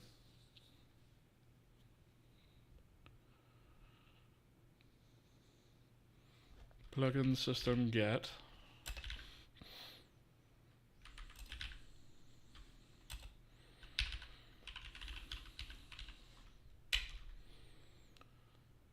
Plugin system deserialize config. When we do each plugin, we get the name. Config is optional at this level. Yeah, plugin config string. There it is right there.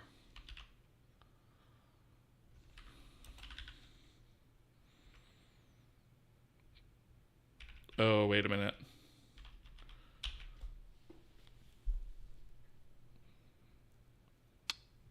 That's when we're doing the first pass over the system config.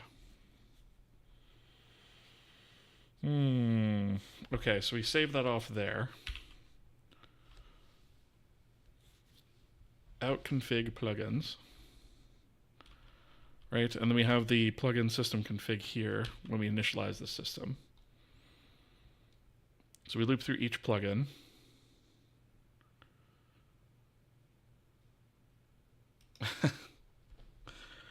Well, there's a bit that would have come to bite us for sure.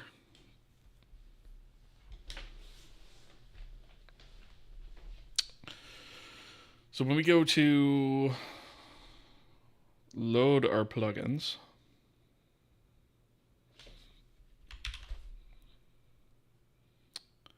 the config string should be passed here. So this should be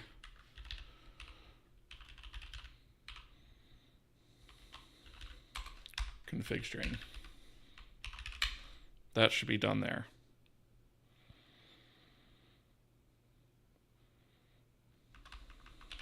Right, so we go to definition here.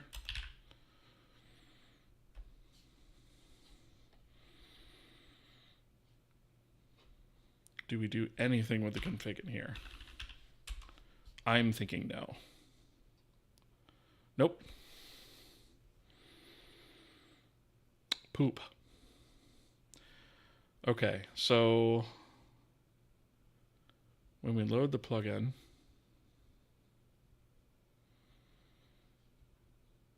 kplugin create.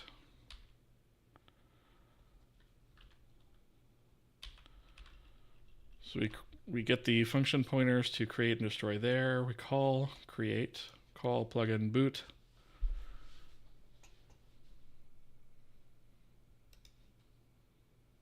But realistically, the string probably should be passed there.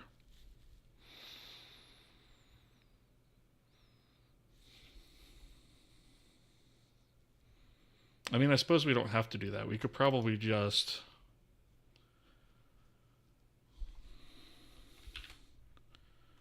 That's the K runtime plugin there, right? We push it into the array here. So technically we have everything we need here to do this.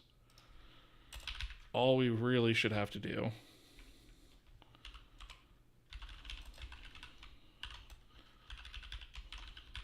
is that.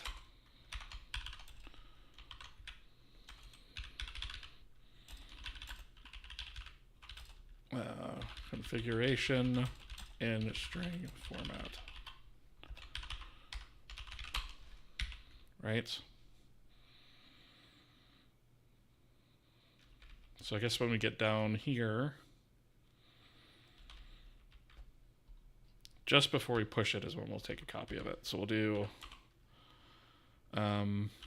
new plugin config string equals string duplicates. We want a duplicate of that because we don't know about the life cycle of the original string, right? We don't want to have to worry about that. So we're going to say config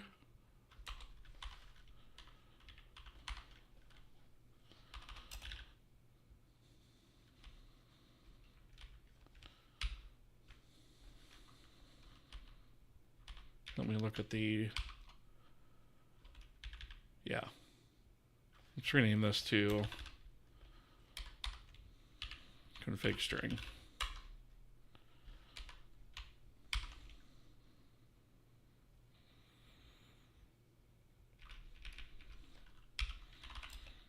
take a copy of the config string if it exists. That's important, actually.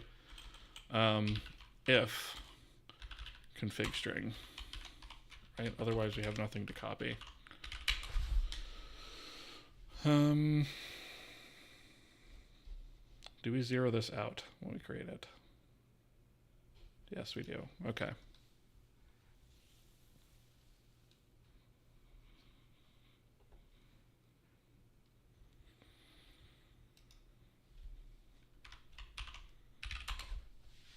So that should get us where we need to be for here. Config string. Incompatible pointer type. But why?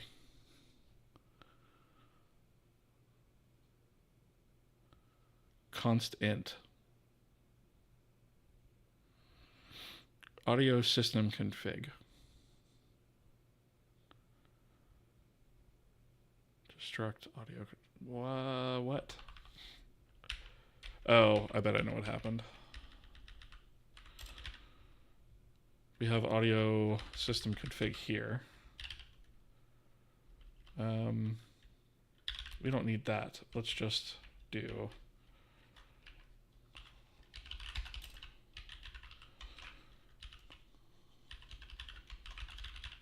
let's just forward declare it.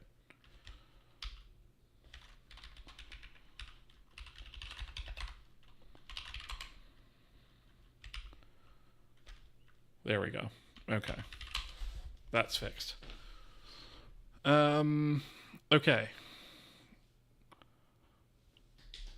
So in theory now we should be able to load up using our configuration. So what did I miss? Oh, the struct tag and the plugin H. Okay.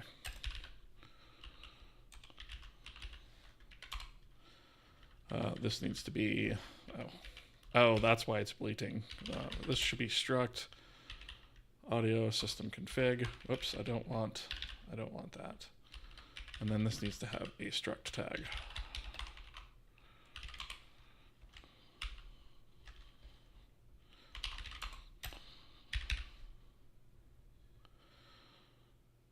Okay, these are the other errors because I removed the config. Okay, that makes sense. So OEL, oops. Let's see. Plugin. Right, so instead of config, incomplete definition type, audio system config. Do we really not have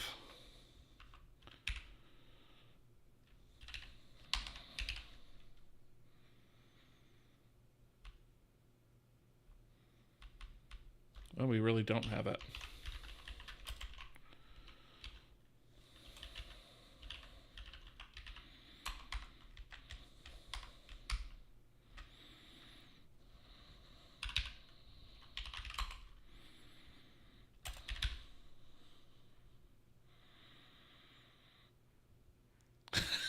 Spiro.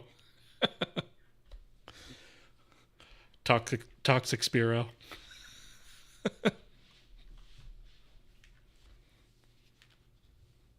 Oh boy. Here we go.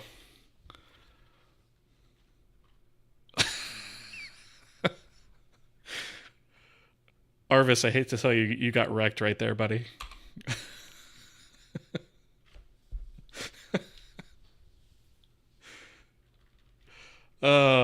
That was actually that was pretty amusing. And only because I know Spiro and I know Arvis did I allow that to actually go through, because it's deeply funny. If it had been anybody else, probably not.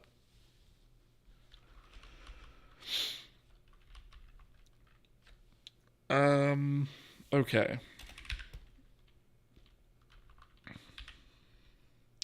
so this needs to be... Am I going to have to replace this with...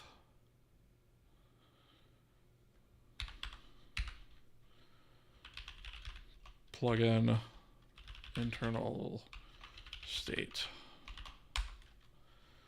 Yep. Good thing Vim allows me to quickly replace these things. Let's see.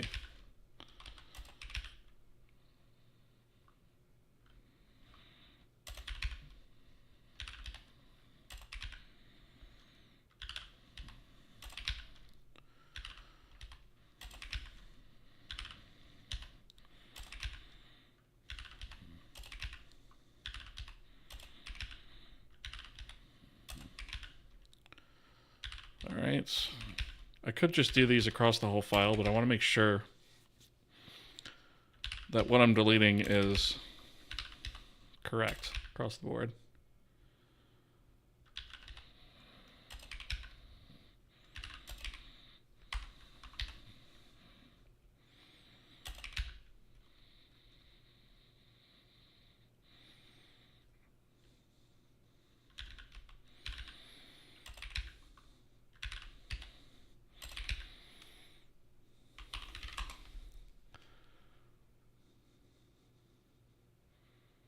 You have to put a 1 after my name. It's not the first time it's happened. Yeah, that does not surprise me, Arvis, at all.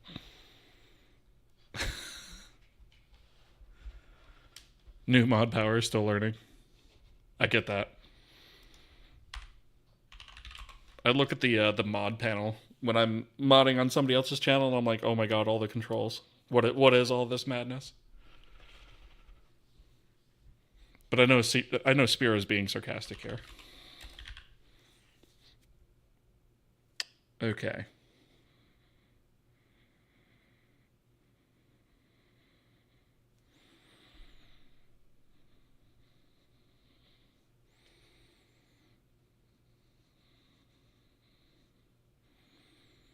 Okay, so that all built. So now we should be able to...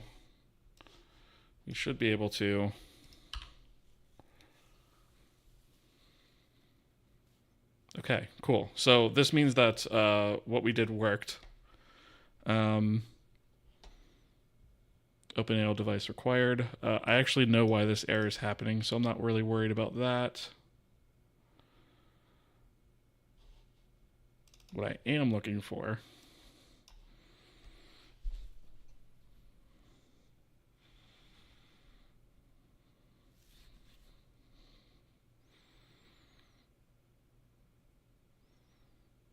Okay, so we have plugin creation there.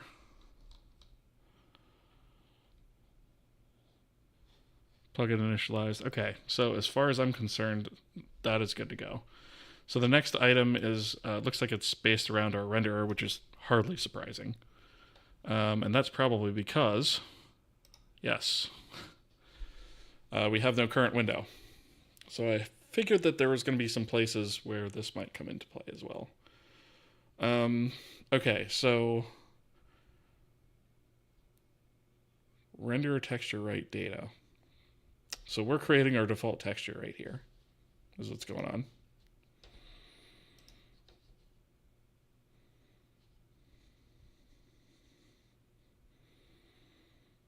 So what does it need the current frame for that? Oh, because it needs a staging buffer.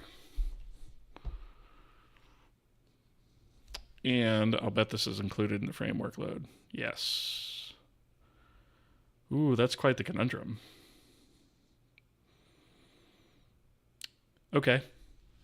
So to briefly explain what's going on here. Well, actually, if we go to engine create, right, we're standing up the texture system, which is part of the boot process. So if we scroll down here a little bit, right, this is sort of the pre-boot sequence, then the application boot sequence, and then we open the windows, right? One per configured window, right? And at that point, that's when we stand up the swap chain. That's when we stand up our command buffers, all of our per frame assets resources, things like that, right? So, obviously, this kind of initialization happens way before that. This also means that this is happening way before we even get to a first frame, right? So if we actually take a look at... I was wondering when this was going to bite me in the ass, actually. So if we actually take a look at the current frame, for example, it's 0, right? We haven't actually drawn any sort of frame yet. We're way before we actually are drawing a frame. Kuju, thank you for the raid with 27 viewers. How are you doing tonight?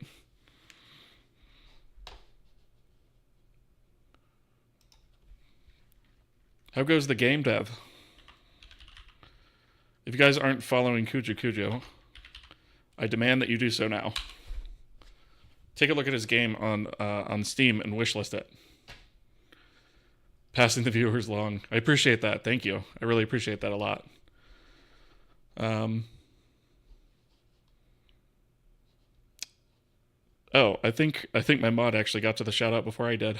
He's quicker than me. Thank you for that.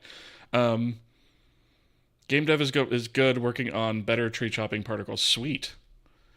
Yeah, so like I said, if you're not following Kuju, I highly recommend you do so. He's writing a game in Jai, and it looks fantastic so far. I love the way that it looks. I've already wishlisted it, and I can't wait to play it. Gotta dip ASAP because my puppy is super not happy I haven't stopped working at. I totally get that. Yeah, go take your doggy. I totally get that.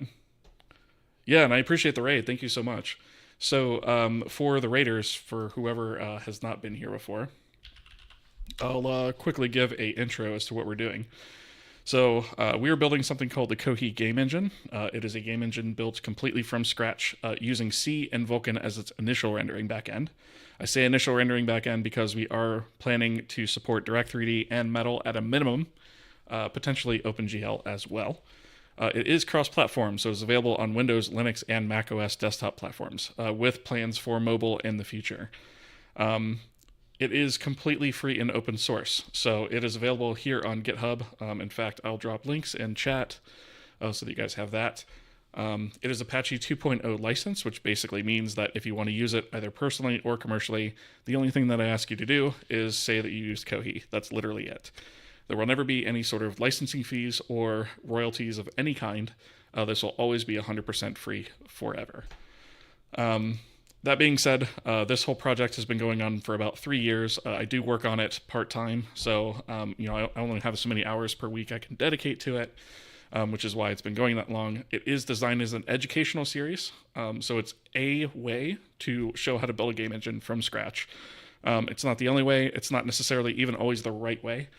Because we do a lot of experimentation on here to show why things work and why things don't work. So sometimes we show the wrong way to do things, and we show why that way is wrong, for example. And so we started off as sort of a YouTube tutorial series, but when you're working on something the scale of a game engine, it quickly outgrows that format, and we eventually wound up landing on the live stream format that you see here today. So kohiengine.com is sort of the home base for the whole project. It's got a link to the GitHub, the Patreon if you want to support me. It's got a link to our Discord server, which has got about 900 people on it. The YouTube channel, Twitch channel. It's even got the live stream down here at the bottom. So we can wave to ourselves in perpetuity. And it just kind of keeps Inception, yes. And then we also have some auto-generated API documentation here that's available as well. It's just available through, let's see, let's look at, let's do file list. So for example, we have all of this documentation that's automatically generated explaining on how to use all the various elements, right? This is a living, breathing project, so expect this to change a lot. But there we have it, right? And so what we're in the middle of now is we are working on a pretty massive refactoring of the project structure, eliminating a lot of tech debt, and things of that nature because of the nature of the project and the way that we've proceeded with it. We have built up a lot of tech debt, so we're trying to eliminate some of that now. And we're basically going through and debugging and fixing one problem at a time, right? And part of the point of this series is not to just have like a pre-scripted tutorial series that just shows you how to build something from A to B without any explanation of thought process or things like that. We do deep dives into all that stuff here and discuss different options, even as we're programming, right? And so this is very little of this is pre-planned ahead of time. We're just sort of going with the flow here and modifying things as we go. And as I said, this is meant to be an educational resource. So, I'm kind of trying to create the resource that I wish that I had when I was trying to actually learn how to do this stuff. Winter Coding, thank you for the follow. I appreciate that. So, that's like my 2 to 3 minute spiel. That's basically where we're at, and we're fixing bugs at the moment. So, if you guys have any questions, comments, anything like that, this is an interactive stream. I do love chatting with you guys, so always feel free to jump in the chat and ask a question. And if it's if I'm able to answer it, I will answer it to the best of my ability. Cool. So thank you guys for sticking with me through that. Okay, so the issue that we're running into here is with our Vulkan renderer plugin. I should also mention, I say Vulkan renderer plugin because of the way our project is structured. So we have a core library that's sort of where all of our custom types are defined, our containers, all of those, logging, things like that. And then we have a runtime, which is what contains our sort of core game or application loop. That's what the application builds on top of. That references core. And then we have various plugins. So the audio system has a OpenAL backend. So there's a front end and a back end to all these different things. The front end is what the rest of the engine interfaces with. It's completely agnostic as to what actually powers that on the back end. In this case, OpenAL. Same goes true for the renderer. The renderer itself is actually a plugin as well. So right now we have a Vulkan plugin, and so that is the backend renderer for our render system. So eventually we'll have one for Direct3D, one for Metal, and so forth and so on. And the idea is that the application can choose which of these plugins it wants to use and use those and nothing else, right? Even our UI is actually a plugin, right? So we have something here called the standard UI, which is going to contain, this is really a retained mode UI. We're actually going to have 2 UI systems. We're going to build a retained mode and we're going to build an immediate mode UI. So the application can choose to use one or the other of those, both or neither, right? And so the idea to making things plugins like this is it keeps it super flexible so that the application can actually choose what it wants to use and nothing more. One example of where that flexibility would be added is in the standard library. We have sort of a debug drop-down console. And so you could even include that on debug builds, but not on release builds if you wanted to. And so we have our test bed here, which is our sort of driver application right now. And so the application itself is super lightweight. It only contains one single file, which is this entry.c. And then the klib here is the actual sort of application or game code. And it is what contains all of the actual driving code behind the application. And the reason these are split up is because the application is kept super light and all of our code is in this library, so that way it can be hot reloadable, which it is. So we can, quickly turn things around, as we're sort of editing, right? And then, of course, we have the assets folder for the application, which matches by name. So I hope that makes sense. It's kind of a long-winded way to express where we are, but we're currently working in the Vulkan plugin at the moment. Let's see. Sorry if you've... whoops, you know what? We have ads, so I'll answer that question when we come back.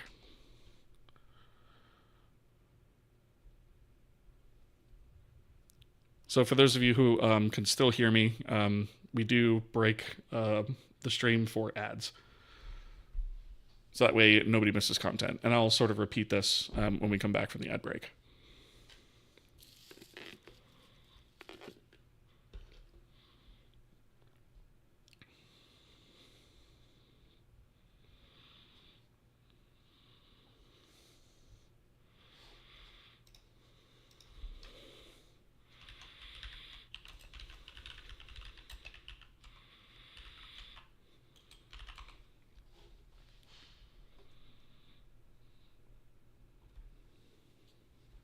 So we got about 40 seconds left on ads.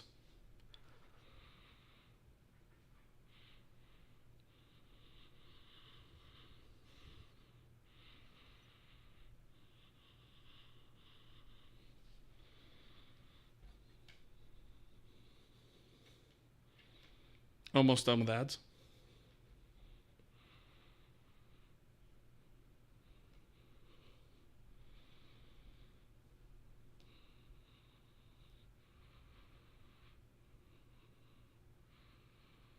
All right.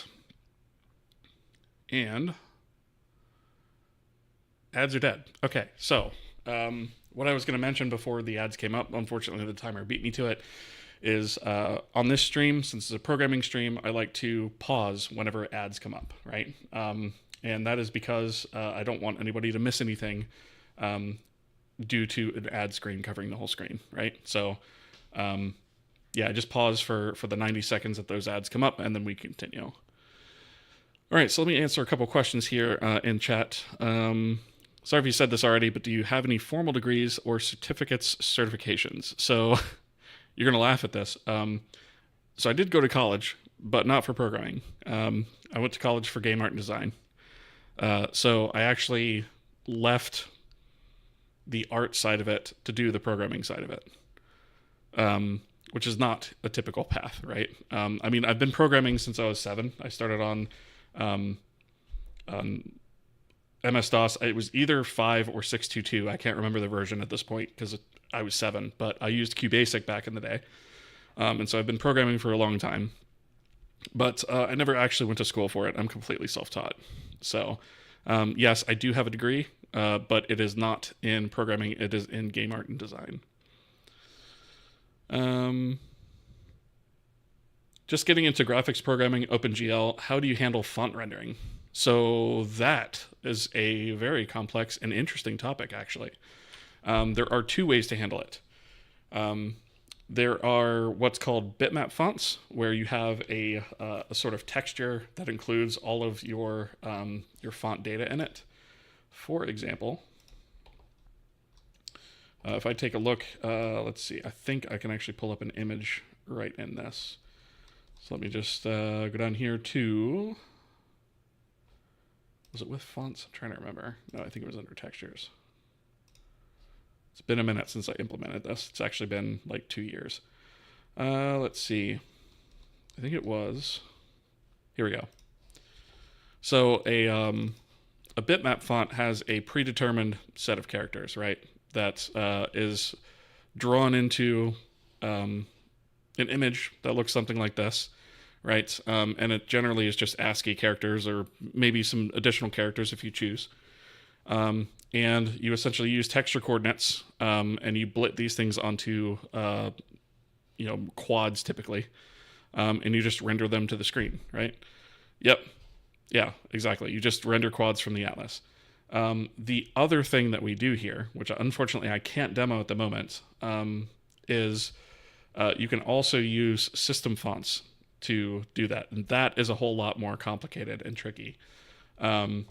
So we do actually do both methods here with Kohi, but essentially what I do is for what we call system fonts, which are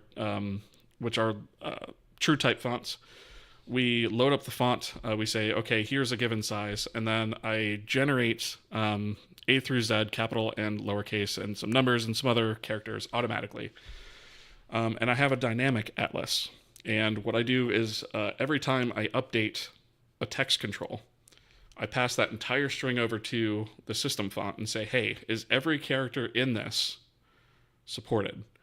Or does every character in this have a graphic or a glyph on our image? And if it doesn't, it generates a new one. And so that way, it sort of maintains a running cache of characters you've already generated. You don't have to keep re-rendering them, right? You only have to render new ones. And so it sort of follows along the same concept, and then you render it the same way. It's just an extra step, right? So yeah, at some point I could probably demo that, but we actually had, I want to say it was 3 or 4 different videos in the Kohi series where we actually went through the implementation of all that stuff. Yeah, with the proper kerning and all that stuff. Yep, exactly. Yep. So you generate the glyph quads lazily. Yep, exactly.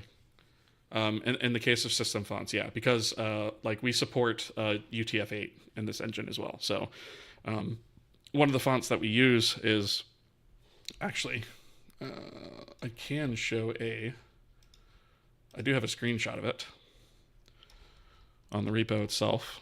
Right here, we're using some Japanese symbols and a Korean symbol. Right, so we can support those glyphs as well.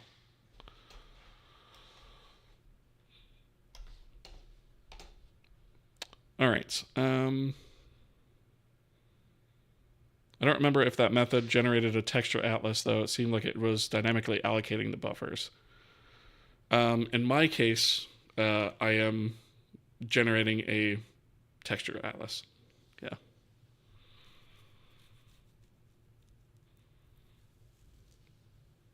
The Korean said Han. Yeah. Korean's on my list of languages to learn, but I haven't learned it yet. My plan is to get better with Japanese and use that to learn Korean, but it's a long way off. I have too much Vulcan to write. So yeah, let's see. Let's go back to...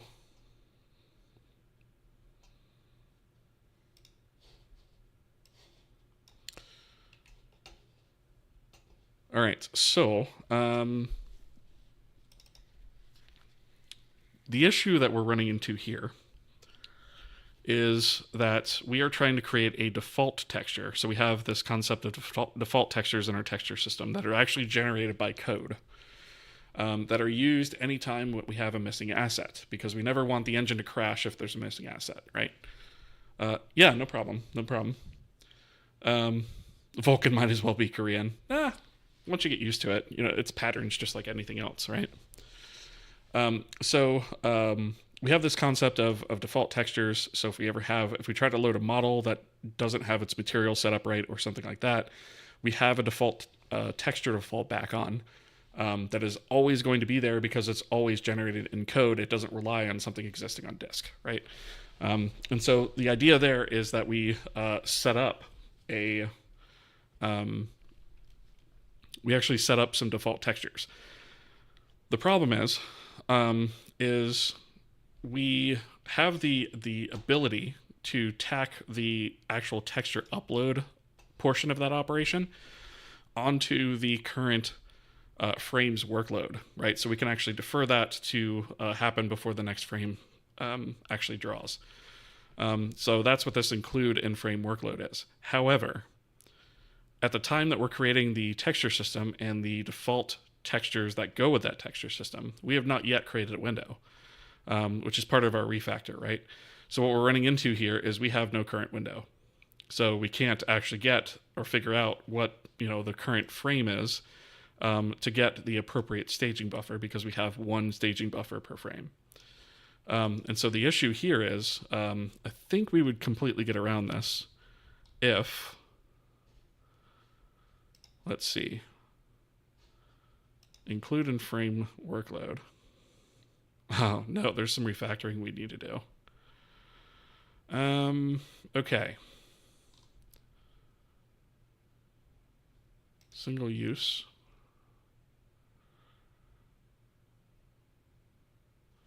Vulkan buffer load range. Include in frame workload. Okay, so I think...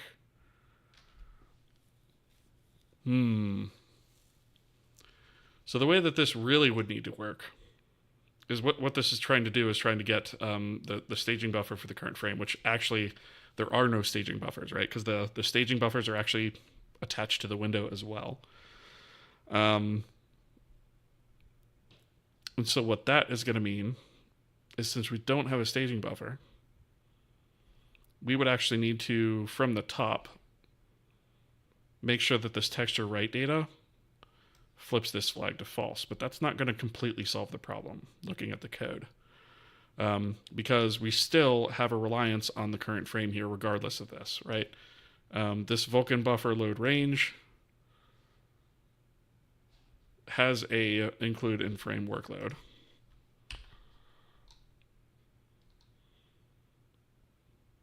Does that actually do anything?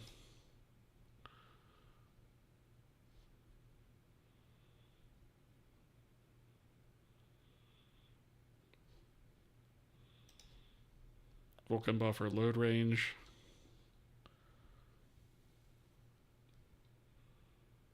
Okay.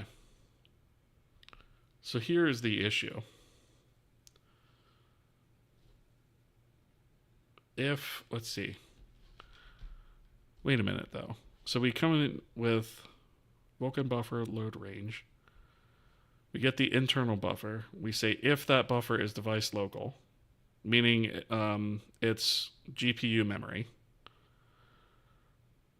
and it's not host visible, meaning we need a staging buffer to go to it. Then we create a internal staging buffer to go to that buffer, allocate a new one, load into the staging buffer, then copy from the staging buffer to the output buffer. Right, so it sort of recursively uses this in that manner. Otherwise, we just map the memory, copy the memory, and unmap the memory, which seems kind of poopy.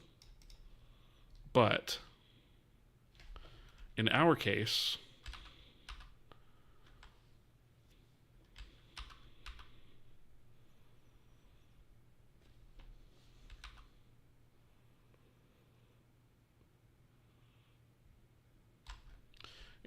we wouldn't actually want to do this bit at all. And actually, I think, yeah, this needs some changes, because we don't necessarily have to grab this for each individual instance of this either.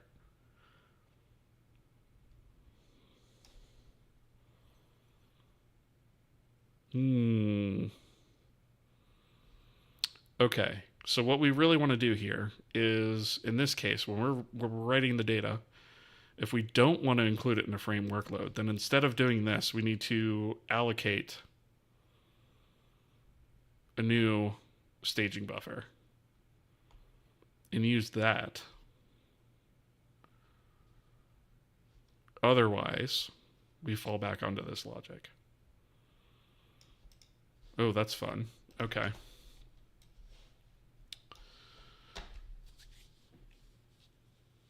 Let's see.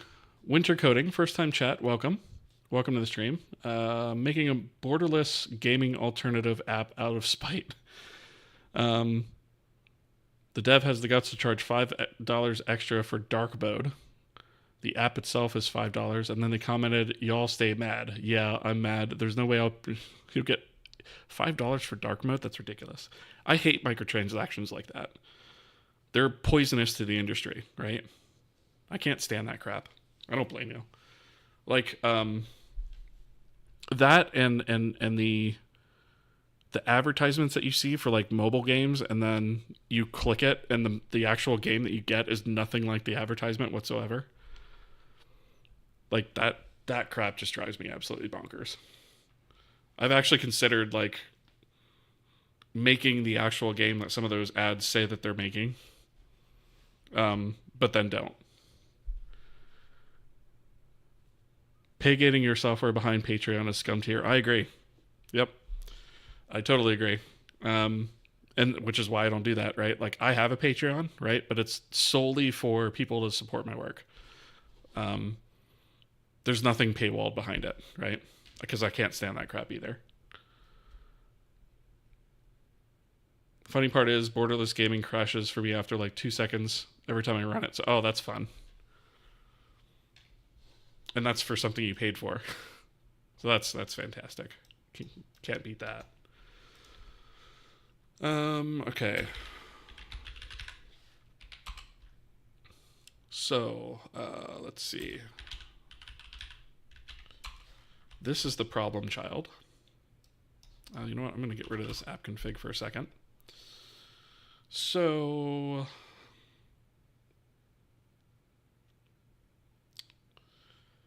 let's see. We do have a size here.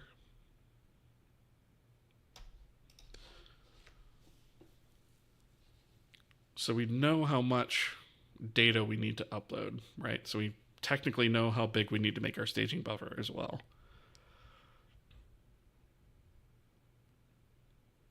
So the first thing is this needs to be broken out of this loop.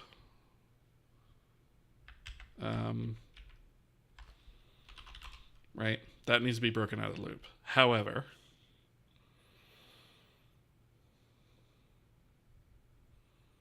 so that's current frame.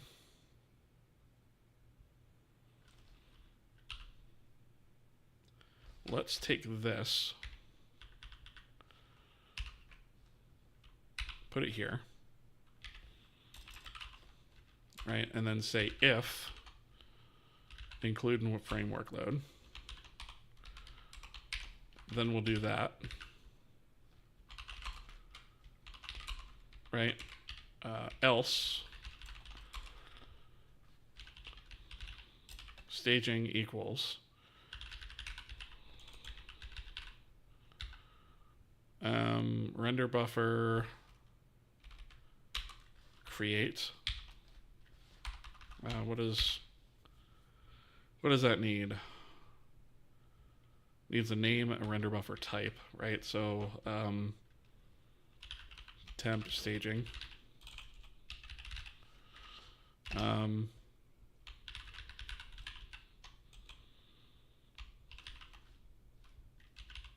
Render buffer type staging. What else does it need? Total size. The track type, which I don't care about, and the out buffer. Oh, right. Okay. So this is actually right. So it needs the total size, which is going to be U32. It's going to be size, rather. Track type none, because we don't care about that. And then we want staging.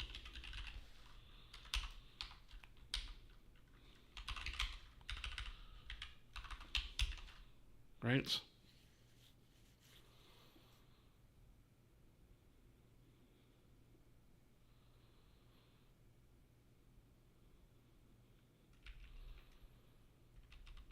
I don't think, though, because that's not actually pointing to anything.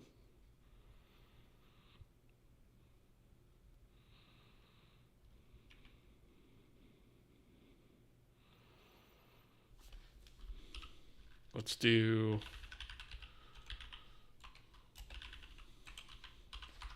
that.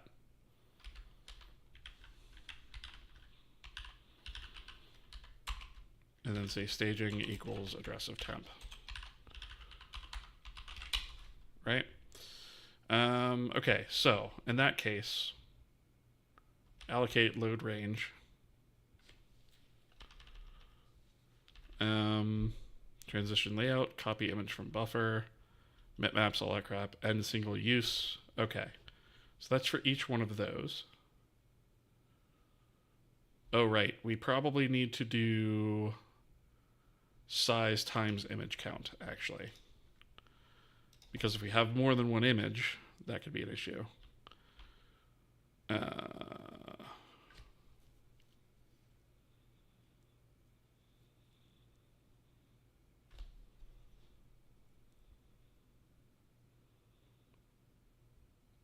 Right, okay. So we'll do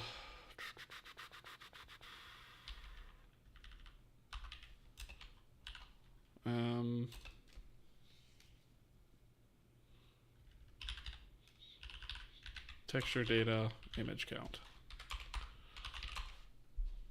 Right? And then down here, at the end of this, we can say if not include in workload. Then we can do render buffer destroy, and just pass temp. Right? So that cleans that up, and I think that should solve that issue.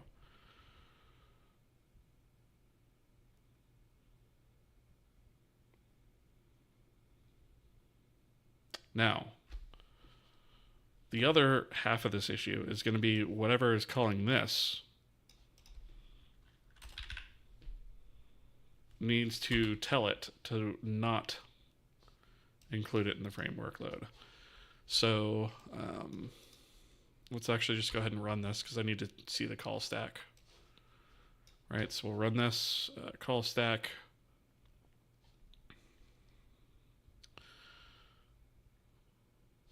Oh, yeah, I can't even do this bit, can I? Okay, hold on. This current frame thing can't exist here either.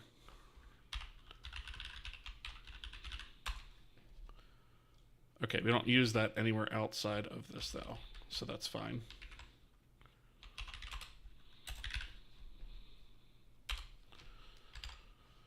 All right. Pawn Theory, thank you for the happy Thursday. Appreciate that. If we're talking about the same thing, I think the payment thing is recent. It used to be free. Yeah, that's really weird. That's even more weird, actually. Ruche, thank you for the Spiro dance. Appreciate that. Okay, so we do have include in frame workload, so let's see where that's coming from.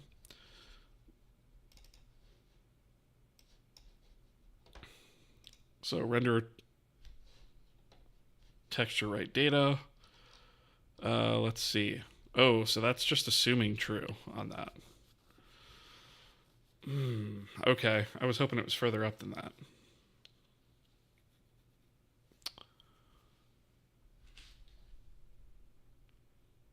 Okay. Maybe we can be a little bit smarter about this. What if when I do this, if I say if not context current window, then we force include frame and workload, or include in frame workload to be false. Right? So if no window can't include in a frame workload, then the front end or the texture system or any of that doesn't have to worry about it, which is probably ideal, actually.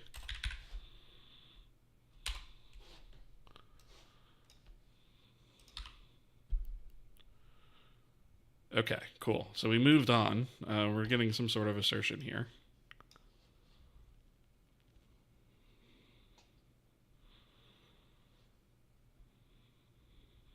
Used with no memory bound. That's cool. Where'd that come from? Command copy buffer to image. Render buffer allocate failed on buffer not using free list. Oh, right. This is why. Load range instead. Okay. So I need to adjust that logic a little bit further. It's basically bleating about this getting called, right? And we really should be... Let's see, we do have to use this load range instead, right? But we shouldn't be using this if we're using this guy. So I guess I could say...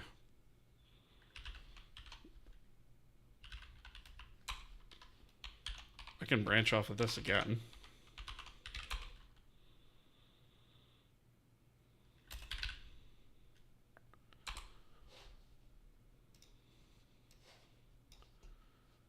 right, and let's run that again.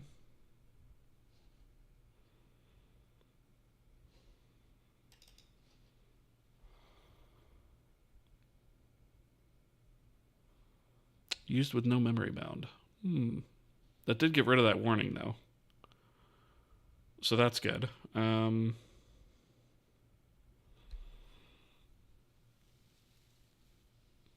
VKQ wait idle. Okay, so where exactly in the call stack? The end single use.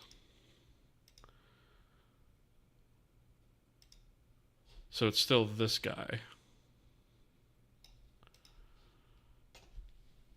Did we get any errors before this having to do with anything having to do with texture uploads? I don't think so. No. Okay, so the command buffer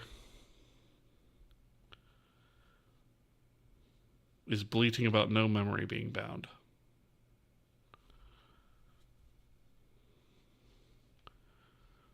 Source buffer is used with no memory bound. Why are we not binding that? Why are we not binding that memory?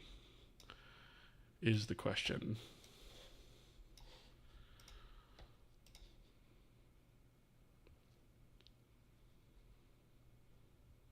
I don't think I have to like manually call bind, do I?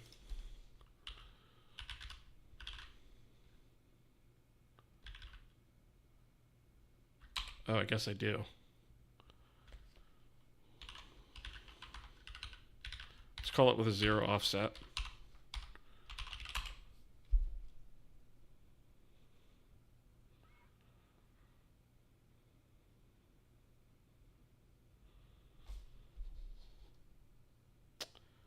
I also just noticed that we're technically doing these on different submits, which is kind of poopy. We should probably batch those.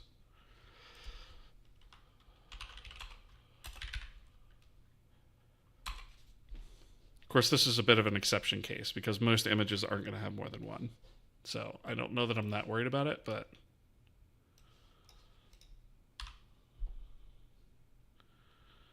okay. We are further. So look at that. We have our default textures created. Pretty sweet, in my opinion. Dynamic allocator allocate aligned requires a valid allocator size and alignment. Okay, why did we not get that? Create default cube texture. Well, image size is 0. That would explain it. Okay, so what in the devil is going on here?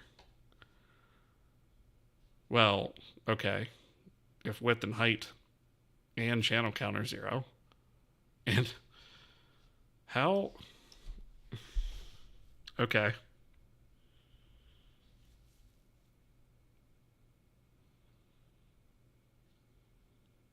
Wait a minute.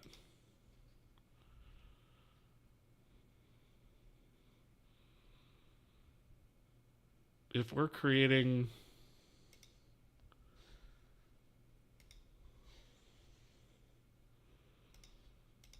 default cube texture, yeah, this doesn't have any of that stuff set.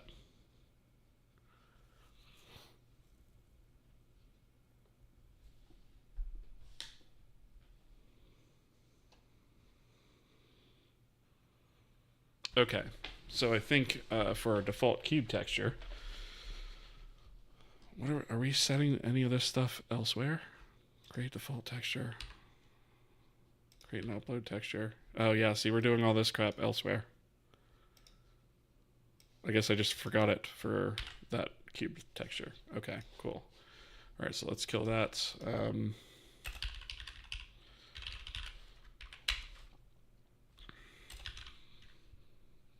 Oh, we have ads.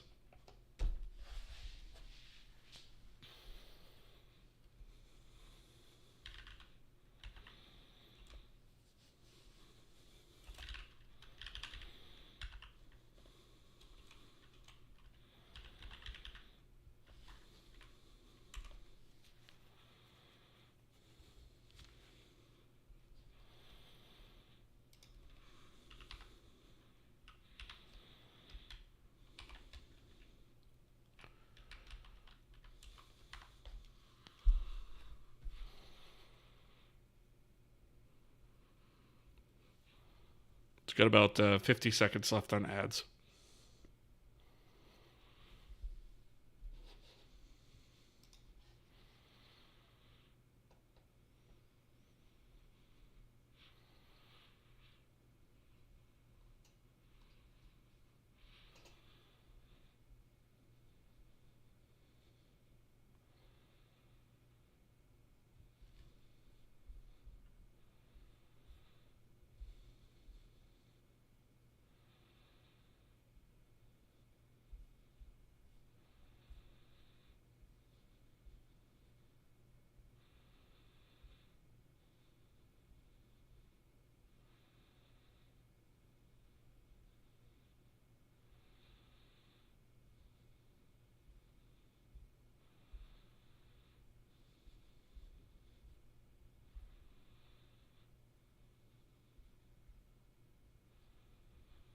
All right.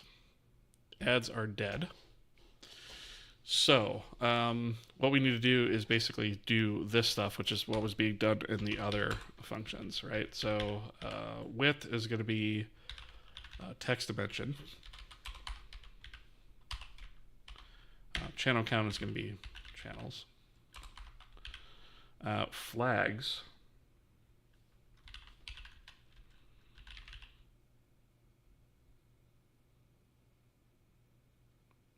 I don't think we need any of those flags. I think we can actually just set that to 0. Texture type is going to be, oops, cube. MIP levels is going to be 1. And array size is going to be 6. And that is because we have 6 sides to a cube.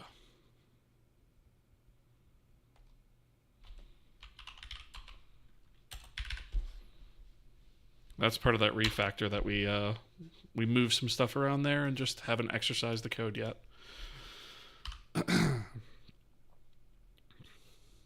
We get further every time. All right, let's see what we have here. We've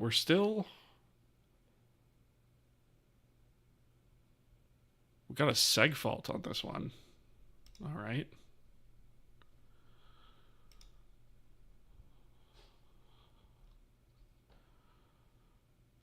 Create and upload texture.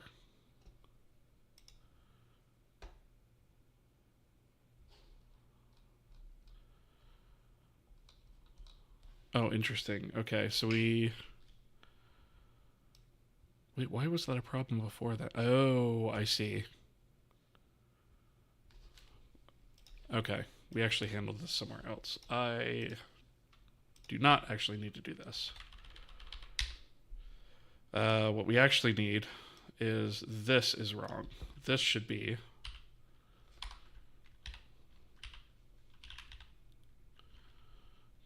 text dimension, text dimension,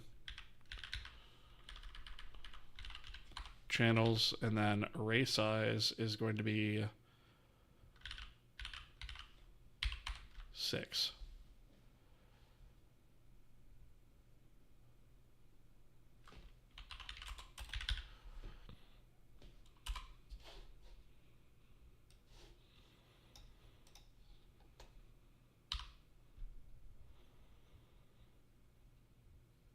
Still seg faulting. But why?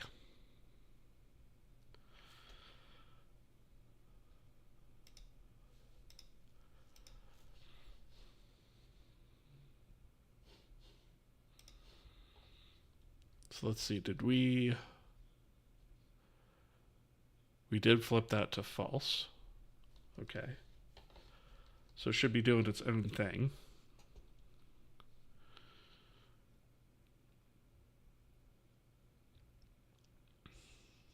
Transition layout. That should be fine.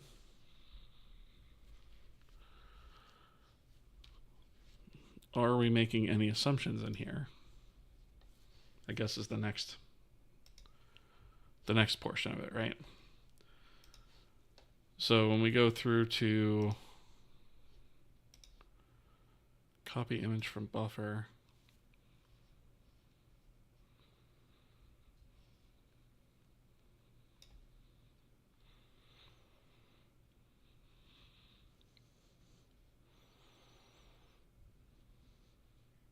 That seems right.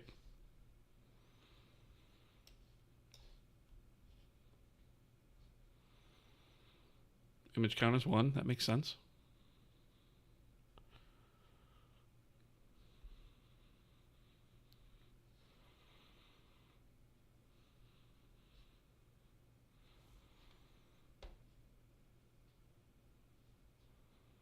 Total size is 6144.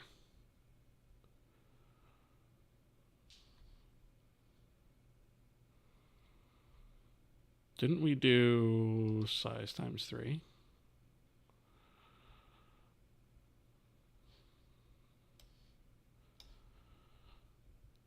No, we did image count, which is 1.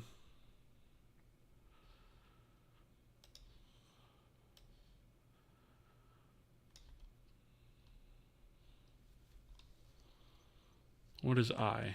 So we're on the first iteration of this, so it's not even like an offset issue.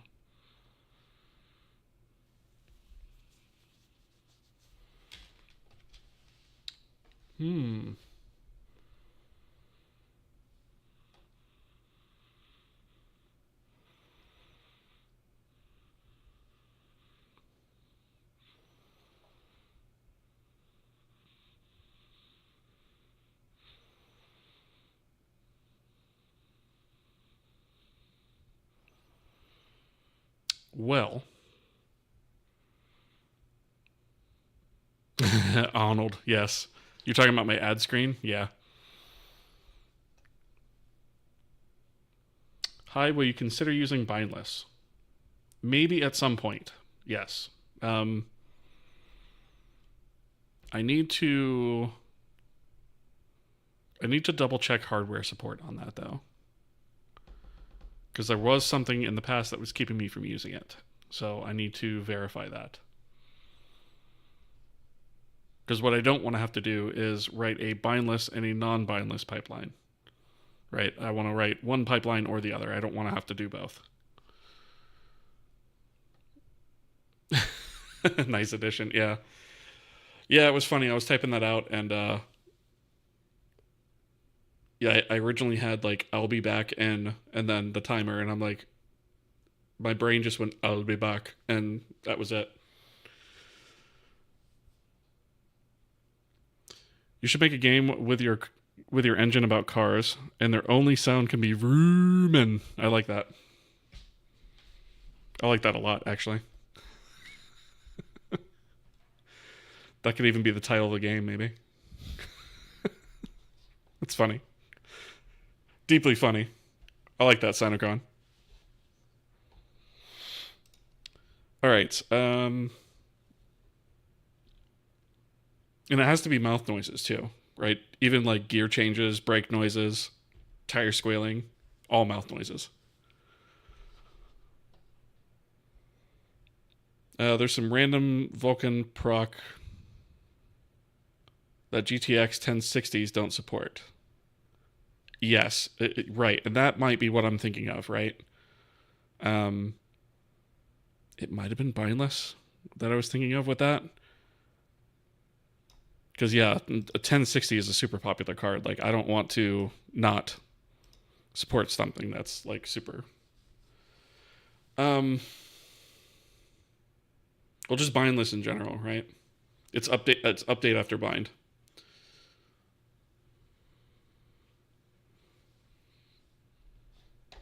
Which actually, come to think of it, actually, I have a laptop over there that doesn't support it. So, and I mean, that's a bit of an old laptop, but it's like not old enough that I wouldn't want to support it. It's kind of tough, you know?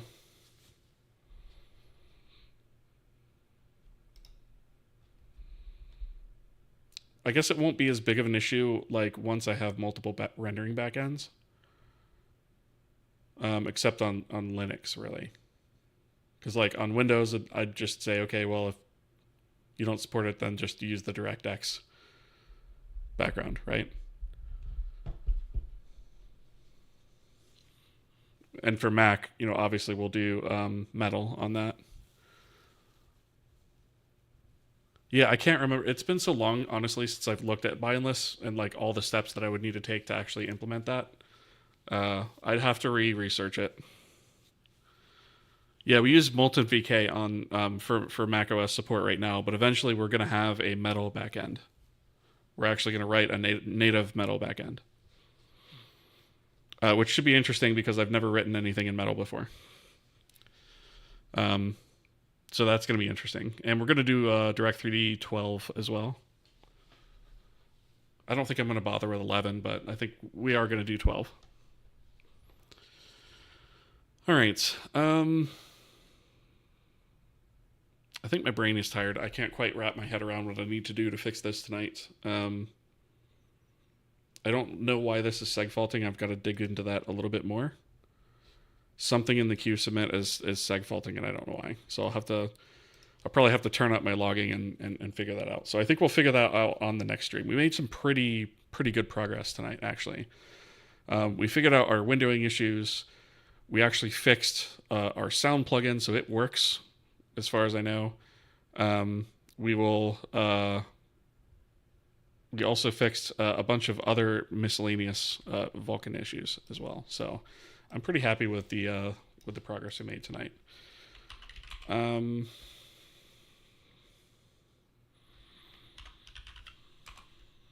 So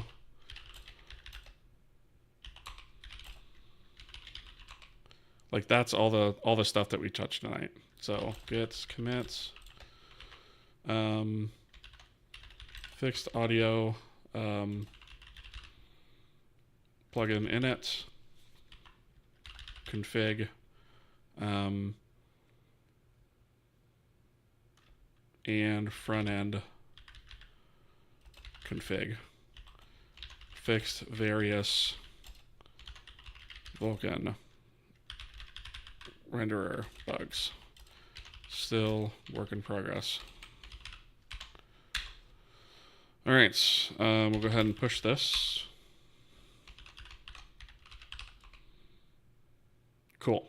All right, so that is the latest version of that is up on the branch for you guys if you're interested in that. All right, Apple dev, bleh. Yeah, you know what though? Like, I think it's an underserved market, right? And these machines are actually friggin' powerful, right? So I think, there's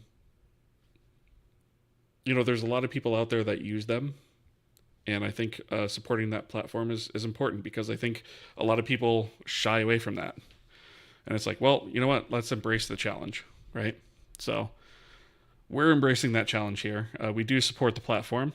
This does run on the platform, but we're going to do it natively too. We're going to do it the right way.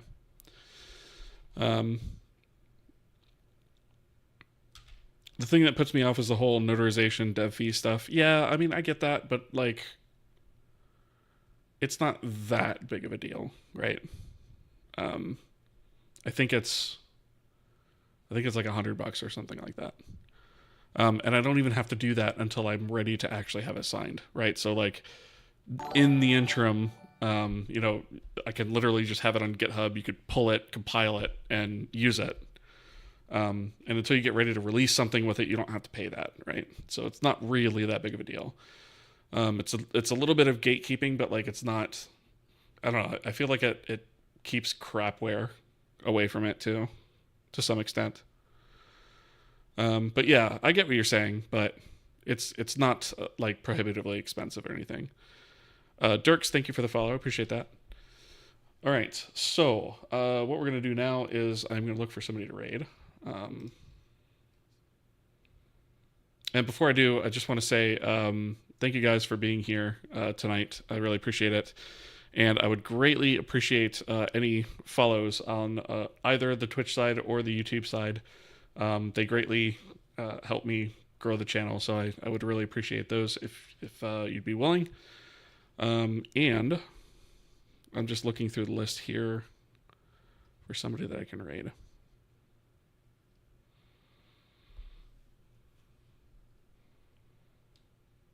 And I swear every time I go to this raid screen, it seems like every third time I go to this raid screen, Twitch has changed it, which throws me off a bit.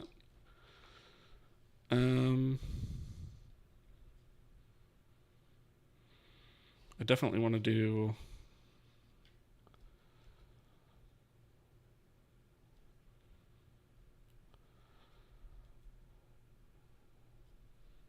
Just looking for something that might be kind of somewhat related to what we're doing here.